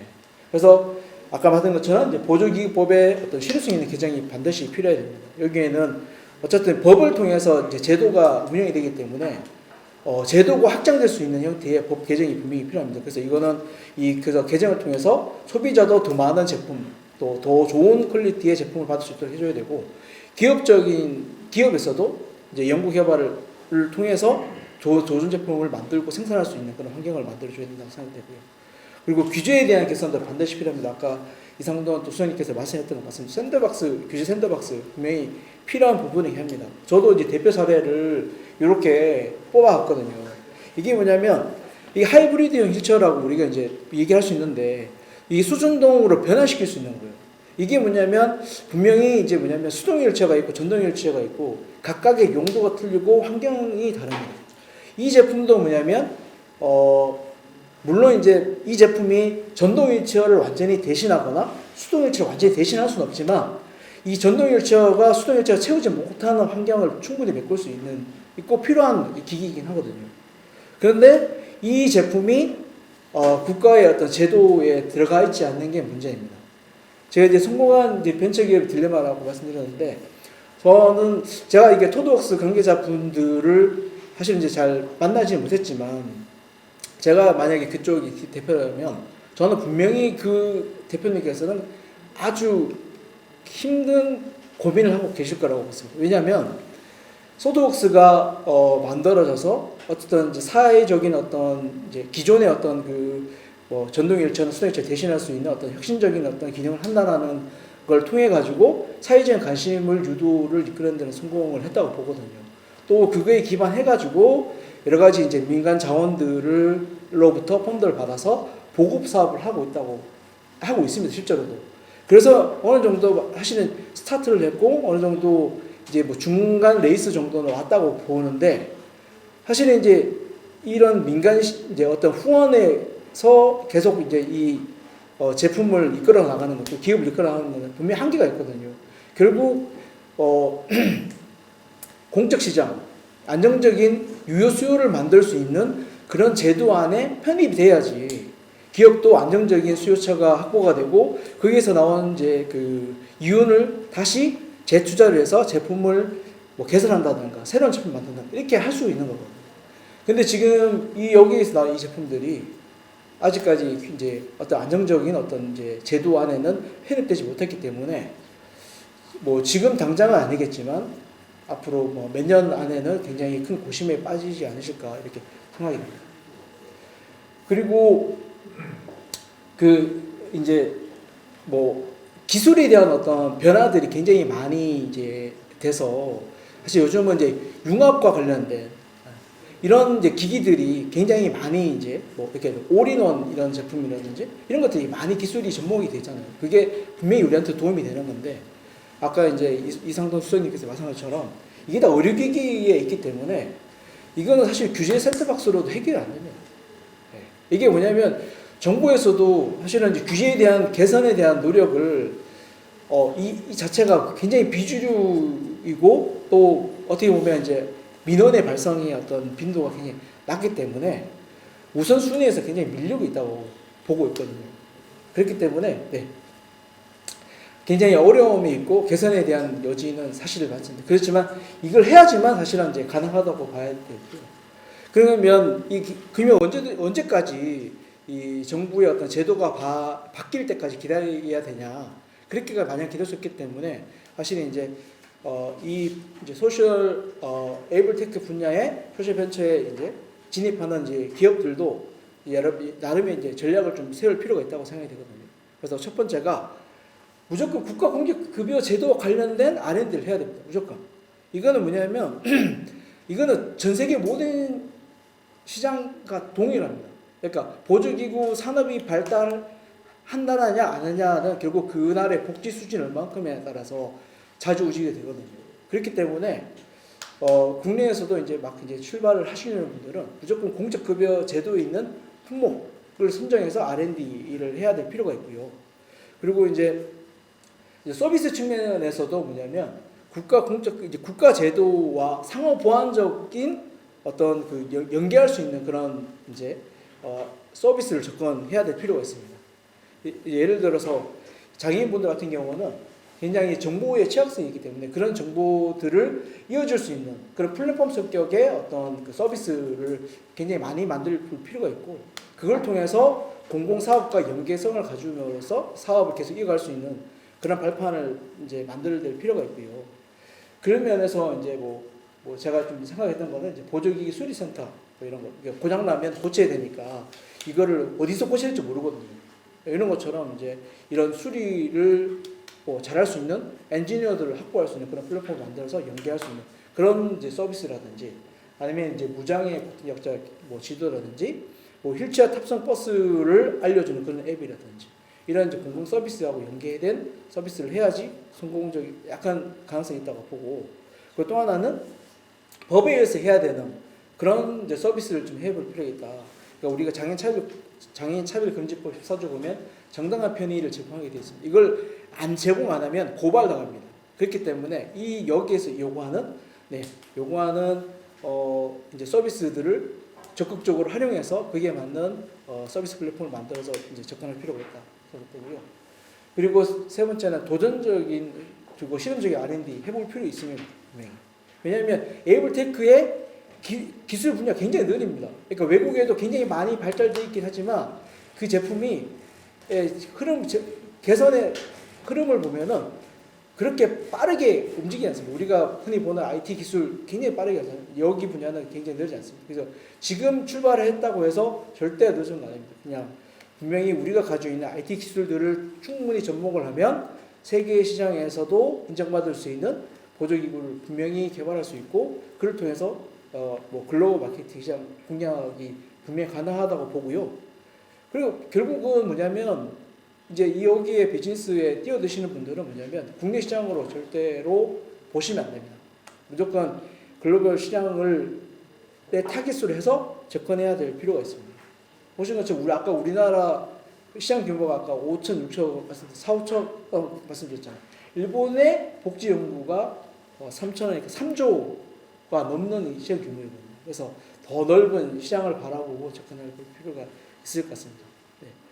이제 정리해서 말씀드리면 아까 말씀드린 것처럼 에이블테크 또 굉장히 어려운 분야이기도 하고 다음 소셜 벤처의 영역도 굉장히 어려운 분야이고 어려운 분야가 두 개가 합쳐서 굉장히 어려울 수밖에 없지만 근데 이게 굉장히 성공적으로 만약에 만들어지면은 정말 누구도 해결하지 못했던 어떤 분야에서 또 그 해결을 답을 찾을 수 있고 또 그 부분들이 굉장히 또 세계적으로 인정받을 수 있는 그런 기회가 되지 않을까 싶긴 하거든요. 그래서 저희 현장에 있는 저희 같은 센터들이 굉장히 많기 때문에 언제든지 이런 분야에 고민이 있거나 이렇게 있으시면은 저희를 찾아주시면 저희가 또 가지고 있는 어떤 경험적인 바탕에 의해서 많은 도움이 드릴 수 있는 그런 여러 가지 조언들을 해드리겠습니다. 예, 감사합니다. 중요한 이야기 많이 하셨는데 너무 시간이 짧아서 아쉽습니다. 바로 마지막 발표 듣겠습니다. 이 코에이터스 송민표 대표님께 이 에이블테크 소셜벤처의 청각장애인 일자리 창출 사례 듣도록 하겠습니다. 송민표라고 합니다. 시간이 별로 없다고 해가지고 제가 좀 짧게 좀 소개를 드리고 그리고 아까 좀 나왔던 이야기들 중에 사실 저희가 오늘 뭐 제가 온 게 이제 에이블 테크 관련해 가지고 어쨌든 시장에서 플레이어로서 뭔가 느끼고 있는 부분들을 조금 말씀을 드리면서 제가 마무리하도록 하겠습니다. 먼저 저희는 고유한 택시 서비스로 많이 알려져 있는데요. 이제 청각장애인 분들이 운행하는 친절한 택시로 그 안에 들어가는 이제 의사소통 기기를 저희가 개발함을 통해 가지고 청각장애인 분들이 택시 운수업에서 직업을 갖게 되고 이를 통해 가지고 저희가 서비스를 운영을 하고 있습니다. 뿐만 아니라 최근에는 이제 고유한 M이라는 서비스를 출시하면서 이제 이 서비스는 뒤에 가서 좀 설명을 드리겠지만 오늘 좀 여러 번 이야기가 나왔던 규제 샌드박스를 통해 가지고 운영이 되고 있는 사업입니다. 그래서 저희 이 사례는 이제 뭐 국내뿐 아니라 이제 뭐 전 세계적으로 가장 큰 그 두바이 엑스포 라이브 프로그램을 통해 가지고 저희가 한국 최초로 혁신 스타트업으로 선정이 되기도 했었고, 그다음에 MWC라는 이제 세계 3대 ICT 그 전시회의 이제 부대 행사 중에 하나인 글로벌 어워드에서 SK텔레콤하고 함께 이제 공동 수상하는 등 좀 여러 가지로 주목을 받고 있습니다. 이제 고유한 택시 같은 경우에는 여기 잘 보이실지 모르겠지만 오른쪽에 이제 두 번째 사진을 보시면 저희가 택시 안에 들어가는 이제 의사소통 기기를 개발했습니다. 되게 원리는 간단합니다. 되게 음성 인식이나 뭔가 그런 텍스트를 쓰거나 또는 뭐 내비게이션 등을 통해 가지고 승객이 탑승을 해서 이제 기사분께 목적지나 뭐 메시지 등을 보낼 수 있는 시스템인데요. 이 시스템은 현재 특허 등록도 되어 있고 그 아까 보조공학 기기 말씀을 해주셨는데 그 장애인 고용단 보조공학 기기로도 등록이 되어 있습니다. 그래서 이걸 통해 가지고 이제 청각장애인 분들이 택시 운수업에 저희를 통해 가지고 한국에서는 좀 최초로 이렇게 시작하시게 되었고 지금까지 누적으로는 65명의 청각장애인 분들이 저희를 통해 가지고 이렇게 택시 운전을 하실 수 있게 되었습니다. 그렇게 저희가 운행을 했을 때 이제 저희 모델이 이제 이분들이 택시 회사에 취업을 하셨었습니다. 왜냐하면 저희가 뭔가 운수업 관련된 면허나 이런 걸 취득을 할 수 없었기 때문에 그래서 저희가 기기를 납품하는 방식을 통해 가지고 이렇게 운영을 했었는데 그러던 중에 이제 규제 샌드박스 실증 특례를 통해 가지고 저희가 직접 운수업을 지금 운영을 하고 있습니다. 이 고유한 M 서비스는 이제 기존 택시와는 다르게 이제 콜로만 운영이 되고요. 그러니까 길거리에서 잡을 수는 없습니다. 길거리에서 잡을 수는 없고 저희 고유한 M콜과 티맵 택시콜 이렇게 두 가지를 통해 가지고 이렇게 운영이 되고 저희가 지금 현재 100대까지 허가를 받은 상황이고 10대 정도 지금 시범 운행을 하고 있습니다. 그래서 이걸 통해 가지고 이제 청각장애인 분들을 저희가 직접 고용하고 앞에서 보셨던 그런 의사소통 기기를 활용을 하고 있습니다.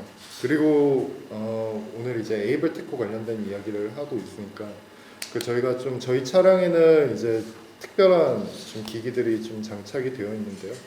아까 앞서 설명드렸던 그런 그 의사소통 기기뿐만 아니라 이건 이제 SK텔레콤에서 개발한 건데 이제 ADAS 시스템이 장착이 되어 있습니다. 이제 ADAS 시스템은 첨단 운전 보조 장치라는 건데요. 이제 흔히 이제 우리 차 운전할 때 뭐 후방에 이제 뭐 다른 차랑 이제 부딪힐 것 같거나 그럴 때 삐삐삐삐 이렇게 울리는 걸 이제 많이 아실 겁니다. 그런 것들이 이제 다 ADAS의 종류 중에 하나인데 이 ADAS는 보통 두 가지 신호를 국토교통법 상으로 이제 주게 되어 있습니다. 그래서 이제 보통은 시각과 청각 신호로 이제 주게 됩니다. 그래서 시각적으로 이제 보시면 뭐 이렇게 가까워지고 있다라는 게 알려지거나 그러면서 삐삐삐삐 이렇게 소리가 들리는 뭐 이런 식으로 두 가지 시스템을 주는데 이제 저희 드라이버분들은 청각장애인 분들이시기다 보니까 이 청각 신호를 인지하실 수가 없습니다. 그래서 저희 차량에 설치된 건 이제 이 시각 신호와 그리고 이 스마트워치가 제공되는데요. 이 스마트워치에서 진동으로 알려줍니다. 그래서 시각과 촉각 신호 이렇게 두 가지 신호로 이렇게 알려주게 되었고요. 그래서 저희 사업이 갖고 있는 이제 좀 되게 어떻게 보면 저희 사업이 갖고 있는 의의라고 할 수 있는 부분은 일단 첫 번째로는 이제 첨단 이런 ICT 여러 가지 기술들을 활용해 가지고 기존에는 이 장애인분들 선택할 수 없었던 이 직업에 선택할 수 있고 이를 통해 가지고 일자리가 새롭게 창출이 되었다는 점을 좀 말씀드리고 싶고요. 두 번째로는 이제 저희가 대기업과의 협업 사례를 좀 말씀드릴 수 있을 것 같습니다. 사실 저희는 공적 자금보다는 좀 민간 자금으로 좀 컸습니다 지금까지. 그리고 저희가 되게 작은 규모로 시작했음에도 불구하고 이제 SK텔레콤이라는 좀 어떻게 보면 되게 큰 기업, 그러니까 우리 어떻게 보면 이제 우리나라에서 이제 되게 큰 기업과 저희가 함께 하게 됐는데요. 그 아까 설명드린 그 에이다스 시스템이 이제 첨단 그런 AI 기술과 그리고 라이다 시스템이나 이런 여러 가지 시스템들을 활용해가지고 개발이 된 겁니다. 뿐만 아니라 이제 승객분들이 만약에 뭐 다 좋은 분들이시면 괜찮은데 돌발 상황이 좀 생길 수가 있습니다. 예, 그런 부분들에서 아까 그 촉각 신호로 알려주는 이 스마트워치는 SOS 버튼을 통해 가지고 경찰서로 연결도 됩니다. 그래서 위급 상황에서 이제 경찰서로 바로 연락이 돼서 경찰관이 출동할 수 있는 그런 시스템도 가지고 있습니다. 따라서 저희는 이제 많은 분들이 이런 질문들을 하셨어요. 청각장애인이 택시 운전을 하는데 안전해? 그거 괜찮아? 뭐 이런 질문들을 많이 했는데 저희는 오히려 이렇게 얘기합니다. 우리는 기존의 택시론을 타면은 이런 시스템 없잖아. 근데 우리는 이런 시스템도 갖고 있어가지고 훨씬 사고율도 낮고 실제로 사고율도 좀 더 낮고 그리고 훨씬 더 안전해라는 부분을 저희가 강조해서 이야기를 하고 있습니다. 그래서 이런 협업 사례로도 얘기를 하실 수 있고요. 그래서 저희가 이 서비스 한 3개월 정도 운영을 했는데요. 일단 저희가 2개월 정도 지났을 때 한 11,000명 정도의 유저가 회원가입을 했고 그 중에서 이제 여성 고객들이 좀 많았어요. 76% 정도. 그리고 저희 모델은 이제 좀 기존의 에이블테크나 소셜벤처들이 좀 많이 가져가지 못했던 지금 B2C가 좀 중점적으로 진행되고 있어요. 95%가 B2C로 지금 매출이 나오고 있고. 그래서 저희가 대수가 근데 적다 보니까 실시간으로 부르기에는 좀 매칭률이 많이 떨어집니다. 그런데 이제 출근할 때나 정기적으로 이렇게 중학교나 뭐 학원에서 이렇게 예약해가지고 사용도 하시고 공항 가시는 분들이 좀 많이 이용을 하세요. 예, 공항 갈 때 보통 짐이 많다 보니까 저희 차량이 전 차량이 다 SUV입니다. 그리고 LPG지만 LPG 가스통이 이렇게 안에 내장이 되어 있어서 짐을 좀 많이 실을 수가 있습니다. 그래서 그런 것들을 원하는 손님들이 많이 이용을 하고 있습니다. 그래서 저희가 지금 현재 좀 개선이 필요한 사항들은 이제 특정 시간대, 이거는 사실 모든 모빌리티 사업군이 다 갖고 있는 문제인데요. 11시에서 2시 사이엔 손님이 대부분 없습니다. 그런 문제들. 그리고 대수가 적어서 이제 매칭률이 떨어지는 문제, 뭐 이런 문제도 있고, 그리고 향후 계획으로는 저희가 이제 시간제 서비스나 B2B 쪽 영역을 좀 띄워드리려고 합니다. 이 B2B라고 하면 저희가 장애인 표현사업자 인증을 10월 달에 받았습니다. 그래가지고 이제 연계고용 부담금 감면 제도를 통해 가지고 이제 기업들이 저희 서비스를 이용하게 됐을 때 이제 장애인 고용 부담금을 내고 있는 기업들이 저희 서비스를 이용하면 최대 50%까지 감면이 가능합니다. 그러한 부분들을 좀 활용해가지고 B2B 시장으로도 좀 진출을 계획을 하고 있습니다. 많은 분들이 저희 소셜 미디어나 이런 거 통해 가지고 되게 좋은 후기들도 많이 남겨주시고 있고요. 언론에도 좀 많이 집중을 해주고 있어서 저희가 그래도 좀 많이 주목을 받고 있습니다. 제가 준비한 발표는 여기까지고요. 제가 오늘 좀 나온 이야기들 중에서 시간이 거의 다 돼서 아마 종합토론 쪽이 좀 힘들 것 같아서 제가 좀 말씀을 드리자면 제가 여기 이 시장 플레이어로 있으면서 되게 느낀 부분들 좀 말씀드리겠습니다. 일단 첫 번째로 오늘 나왔던 얘기들 중에 이제 소셜벤처 판별표 얘기가 나왔고 이제 소셜벤처들에 대한 어떻게 정의할 거냐에 대한 이야기들이 좀 많이 나왔는데 사실 이 판별표는 플레이어들 입장에서 좀 다소 좀 어이없는 부분도 사실 있습니다. 어떤 부분이 그러냐면 제가 원래 평소에 이런 얘기를 잘 하지는 않는데 오늘 좀 아무래도 에이블테크 관련된 부분이니까 좀 말씀을 좀 드리겠습니다. 일단 임팩트 펀드 투자를 받으면 무조건 프리패스가 됩니다.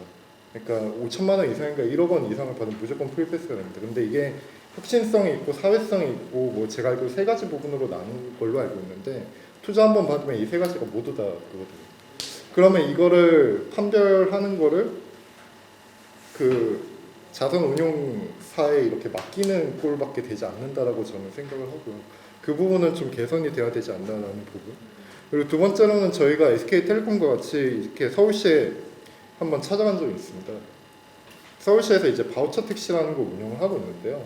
이게 예산이 되게 많이 들어가지만 대부분 장애인분들이 이용을 하지 않습니다. 이 바우처 택시에 대해서 모르시는 분들을 위해서 짤막하게 설명을 드리자면 장애인분들이 이제 이동이 불편하다 보니까 그 이동이 그 택시비를 이제 일정 정도 이렇게 지원해주는 그런 제도입니다. 근데 되게 이슈 중에 하나가 우리 지금 일반 중형 택시 소나타나 K5를 타시면 지금 지체장애인분들 같은 경우에 물론 전동 휠체어는 아예 타지도 못하고요. 수동 휠체어가 아예 들어가지 않습니다. 트렁크에. 그렇다고 장애인 콜택시를 부르면은 1시간은 뭐 양호한 편이고요. 3시간, 4시간도 기다립니다. 이런 여러 가지 문제가 있는데 저희 차량 이제 SUV 차량이고 뒤에 수동 휠체어가 되게 잘 들어가고요. 예. 그리고 오히려 청각장애인분들 이런 분들 이렇게 수화로도 이야기를 하실 수가 있습니다. 예. 이런 장점들이 있어 저희가 이렇게 서울시에 찾아왔는데 바우처 택시 그 예산이 그렇게 나오는데도 별로 협조적이지 않더라고요. 생각도 없고. 뭐 이런 부분들이 저는 사실 오늘 이제 에이블테크 뭐 서울시에서 에이블테크를 기반으로 해서 뭔가 이런 공간도 만들고 뭔가 이렇게 정책적인 뭔가를 하겠다라고 했는데 과연 의지가 있는 것인가 플레이어들 입장에서는 전혀 뭐 저희 입장에서 느끼는 바가 없거든요. 이런 부분들이 참 되게 아쉬운 부분인 것 같고 그리고 저희 소셜벤처 허브센터에 저희가 처음 개관하면서 이렇게 입주를 해가지고 지금까지 지금 있는데 저희 지금 위에 4층에 있거든요. 과연 이게 진짜 에이블테크를 위해서 만들어진 뭔가 그런 부분이 있을까라는 부분들이 생각이 솔직히 많이 든 거는 사실이에요. 왜냐하면 물론 이게 1년밖에 되지 않았기 때문에 쉽게 1년 만에 뭔가를 할 수는 없겠죠. 하지만 이런 부분들이 서울시나 이런 쪽에서 진짜 관심이 있다면은 이런 기업들이 갖고 있는 뭔가 이런 부분에 좀 더 귀를 기울여줄 수 있고 저희가 뭐 되게 이상한 걸 제안한 건 아니거든요. 네, 장애인 콜택시로 몰리는 수요 또는 이 바우처 택시 그 되게 그 안 타는 이유가 기사분들이 싫어해서 안 타는 거거든요. 그러니까 기사 타면은 장애인이 왜 타고 이런 식의 이야기가 많이 듣는다고 합니다. 예. 근데 그런 부분들을 저희가 해결하기 위해서 이렇게 제안을 하는 부분인데도 참 그게 쉽지 않더라고요. 예. 그런 부분들 그리고 보종학기기 관련해서 마지막으로 제가 좀 말씀을 드리자면 저희가 한국장애인공단의 보종학기기 사업에 지금 등록이 되어 있는데 사실 저희는 거의 5개도 못 팔았어요. 그 이유 중에 하나를 설명을 드리자면 그 저희 기기를 활용을 해야지만 청각장애인분들이 운전해가지고 승객을 받을 수가 있습니다. 근데 이 보종학기기 지급 그 부분이 어떻게 되어 있냐면요. 취업을 하시면 취업한 사실을 제시키면서 그쪽에 이제 취업하고 나서 나옵니다. 그러면은 돌아오는데 1달, 2달, 3달 막 이렇게 오래 걸려요. 그러면 고용했는데 이분들 어떻게 근무합니까? 되게 좀 웃긴 부분이 생기는 거죠. 예. 그래서 그거를 오히려 고용 전에 고용 확약이 되면 그거를 뭐 1달 전에 미리 그걸 신청해가지고 그 실제 고용 시점에서는 바로 그걸 받아가지고 근무를 하실 수 있게끔 이런 식의 뭔가 유들이가 좀 발휘가 돼야 되지 않을까라는 부분에 대해서 제가 좀 말씀을 드리고 싶습니다. 뭐 마지막에 좀 예약이 길었는데 어쨌든 저희가 실제로 뭔가 이 소셜벤처를 운영하면서 그리고 이 에이블테크라는 부분을 저희가 이렇게 운영을 하면서 이렇게 실제로 느끼는 부분들을 제가 좀 전달을 좀 마지막으로 좀 드렸습니다. 뭐 여러 가지로 뭐 드릴 말씀 많긴 하지만 크게 이 정도로 제가 말씀을 좀 짧게 드리고 추가적으로 좀 궁금하신 부분 뭐 끝나고 저한테 물어봐 주시면 제가 답변 드릴 수 있도록 하겠습니다. 감사합니다. 현실적이고 중요한 제언 정말 감사합니다. 긴 시간은 아닙니다만 오늘 그 연구 결과도 들었고 또 각 분야에 계신 전문가분들께서 현실적인 현황과 어려움 또 개선 방향 이런 걸 좀 말씀을 해주셨습니다. 한 분씩 돌아가면서 말씀 나눴으면 합니다. 그동안 이제 보조기구 정책 분야에서 문제점들을 이제 많이 얘기해왔고 또 그런 할 수 있는 기회가 있으면 이렇게 많이 이제 공론화 시키기 위한 노력을 했었는데요. 사실 이제 이 토론회를 통해 가지고 또 얼마나 제도에 대한 어떤 문제점 이런 것들을 또 인지하시고 또 개선해야겠다 의지가 있을지 잘 모르겠어요. 사실 이제 이런 문제점들을 계속 이제 저는 드러낼 필요는 있다고 생각되거든요. 그래서 내고 또 한 목소리로 이렇게 좀 개선에 대한 요구를 한다면 그리고 또 현장에서도 제도가 그대로이기 때문에 뭐 포기하는 것이 아니라 또 현장은 또 현장에서의 어떤 역할을 쭉 계속 한다면 언제는 좋은 결실을 냈을 수 있을 거라고 생각되고요. 또 그 첫발을 이제 또 이렇게 시작하게 돼서 굉장히 좋고, 그리고 또 이런 어떤 이제 기조와 또 이런 필요성들이 계속 이어져서 이제 2차, 3차 관련된 앞으로 이제 에이블테크 분야의 어떤 정책을 위해서 굉장히 이 서울시를 포함해서 이제 소셜워크센터에서도 많은 노력해 주시면 감사드리겠습니다. 저희는 사실 교육 위주로 지금까지 20년 동안 해왔고, 장애 학생들이 사회 나가서 취업을 하는 걸로 끝냈습니다. 그리고 근데 저희가 진행을 하다 보니까 장애 학생들이 고용이 일회성 이제 2년 3년을 넘는 경우가 거의 없어요. 그리고 그 단순 공장으로 다시 돌아가는 경우가 많이 있고, 그래서 고유한 택시 같은 경우 만약에 우리 장애 학생들이 정말 그 자기가 원하는 어떤 보수만 해결이 된다면 운전 잘하는 청각 장애 학생들 굉장히 많거든요. 그래서 그 현실적인 부분들이 법적으로 좀 해결이 돼야 되는 부분들이 굉장히 많겠다. 그래서 그 부분을 소셜벤처 허브에서 시작을 해주시는 게 굉장히 의의가 있다고 생각을 하고, 굉장히 좋은 이 분위기를 만들어주신 거에 대해서 감사드립니다. 저는 한 4년 전에는 정보화진흥원에서 한 10년 정도 근무했었는데, 그때는 부쩍 한 방이 넘는 게 되게 어렵던 하나였습니다. 근데 서울시 제가 느낀 거는 서울시는 본부나 북한망이가 굉장히 또 크더라고요. 단순히 기업상을 더듬어 봐도 경본에서 하고 있는 소셜벤처 지원 사업도 성시동에 하고 있고요. 마곡에 있는 스마트 도시지구, 그다음에 스마트 도시 정책관에 하고 있는 정보격차 사업들, 그다음에 서울산업진흥원이 하고 있는 기업 지원 사업들, 그다음에 경제진흥본부에서 하고 있는 실증 테스트 지원 사업들, 그다음에 서울시가 한 9개 정도의 아마 창업허브를 비롯한 창업 공간들이 있습니다. 근데 이게 하나도 연계가 안 돼요. 그래서 사실 소셜벤처나 이런 사회혁신 분야에서의 가장 큰 문제점은 이 특정 분야의 자원을 만드는 것이 아니라 자원을 연계하는 부분인데, 그게 가장 어렵지 않은가 싶고요. 또 박원순 시장님 이후에 이런 비영리 관련된 사업들이 굉장히 많이 했지만 대부분 위탁 집행형으로 나갑니다. 결국 힘을 실지 않겠다는 의지밖에 안 보이거든요. 그러니까 실제로 힘을 받으려면 뭔가 중심축을 좀 이동해야 되지 않을까라는 고민이 들고요. 이게 벤처 허브의 문제가 아니라 서울시 전체 어떤 중요 사업으로 오려면 돈 문제가 아니라 그게 하나 아젠다로서 서울시 전체 안으로 깊숙이 들어가는 그런 거버넌스가 좀 필요하지 않을까 생각합니다. 이상입니다. 에이블테크 뭐 개념이나 범주 이렇게 학문적으로 정립 되지 않고 이런 부분은 있지만 저는 가치가 중요하다고 생각합니다. 이런 방향에 대해서. 근데 이게 아까 이제 두 가지 긴장이 있는 것 같아요. 그러니까 보조기기 관점에서는 특정 장애나 특정 문제에 집중하는 면 아주 특화되면 시장이 작아지고, 좀 더 보편적으로 이렇게 접근하고 보편적인 좀 더 확장된 시민적 가치의 영역을 하면 또 다르게 또 다른 많은 또 영역이 있을 수 있다고 생각합니다. 근데 이 두 가지 긴장을 가지고 가는 분야일 거다라고 생각을 하고요. 그런 측면에서 이제 현장의 플레이어들이 겪고 있는 어려움들이 마켓이 작기 때문에, 국내 마켓이 작기 때문에 되게 어려움을 겪고 있는데, 이제 아까 제안해 주신 것 중에 이제 제도를 통해서 수요 시장을 만들어내는 건 아주 중요한 전략이죠. 근데 이제 아까 장애인 보조기기 지원 정책은 일종의 선별적 지원 정책인데, 제가 봤을 때는 판 키우기 쉽지 않다. 그래서 제가 지난번에 아까 우리 대표님 오셨을 때 제가 디지털 포용 쪽에서 제안한 제도 개편이 있어요. 결국은 시민생활 인프라를 개선하는 영역에서 수요 창출하는 전략이 필요하다. 그중에 제가 고민을 해봤더니 교통 이종약자의 증진에 관한 법이 있어요.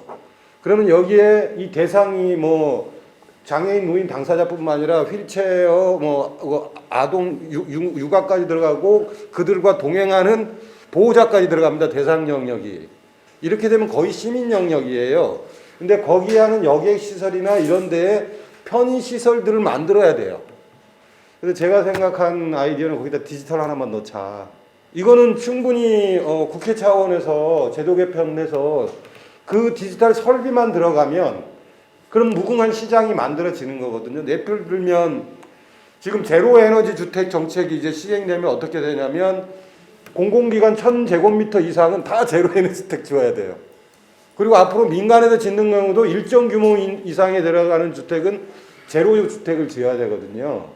이런 정책 전략과 제도 개선 전략을 가지면서 이게 이제 결국은 어떤 에이블테크가 적용되는 서비스 시장을 키우는 전략으로 나가는 거죠. 그래서 제가 서울시도 이게 정말 아까 중요한 얘기 하셨는데 중요한 정책 아젠다로 놓으면서 결국 우리는 이런 가치를 하기 위해서 이런 법의 개정이 필요하다라는 전략적인 실천 노력들이 지금 필요한 때가 와 있는 것 같고 오늘도 또 하긴 하네요. 이렇게 조금 이렇게 실천 이렇게 미시적인 영역에서 여러 가지 대안 과제들은 앞으로 계속 많이 만들어 갈 수 있으면 좋을 것 같습니다. 예.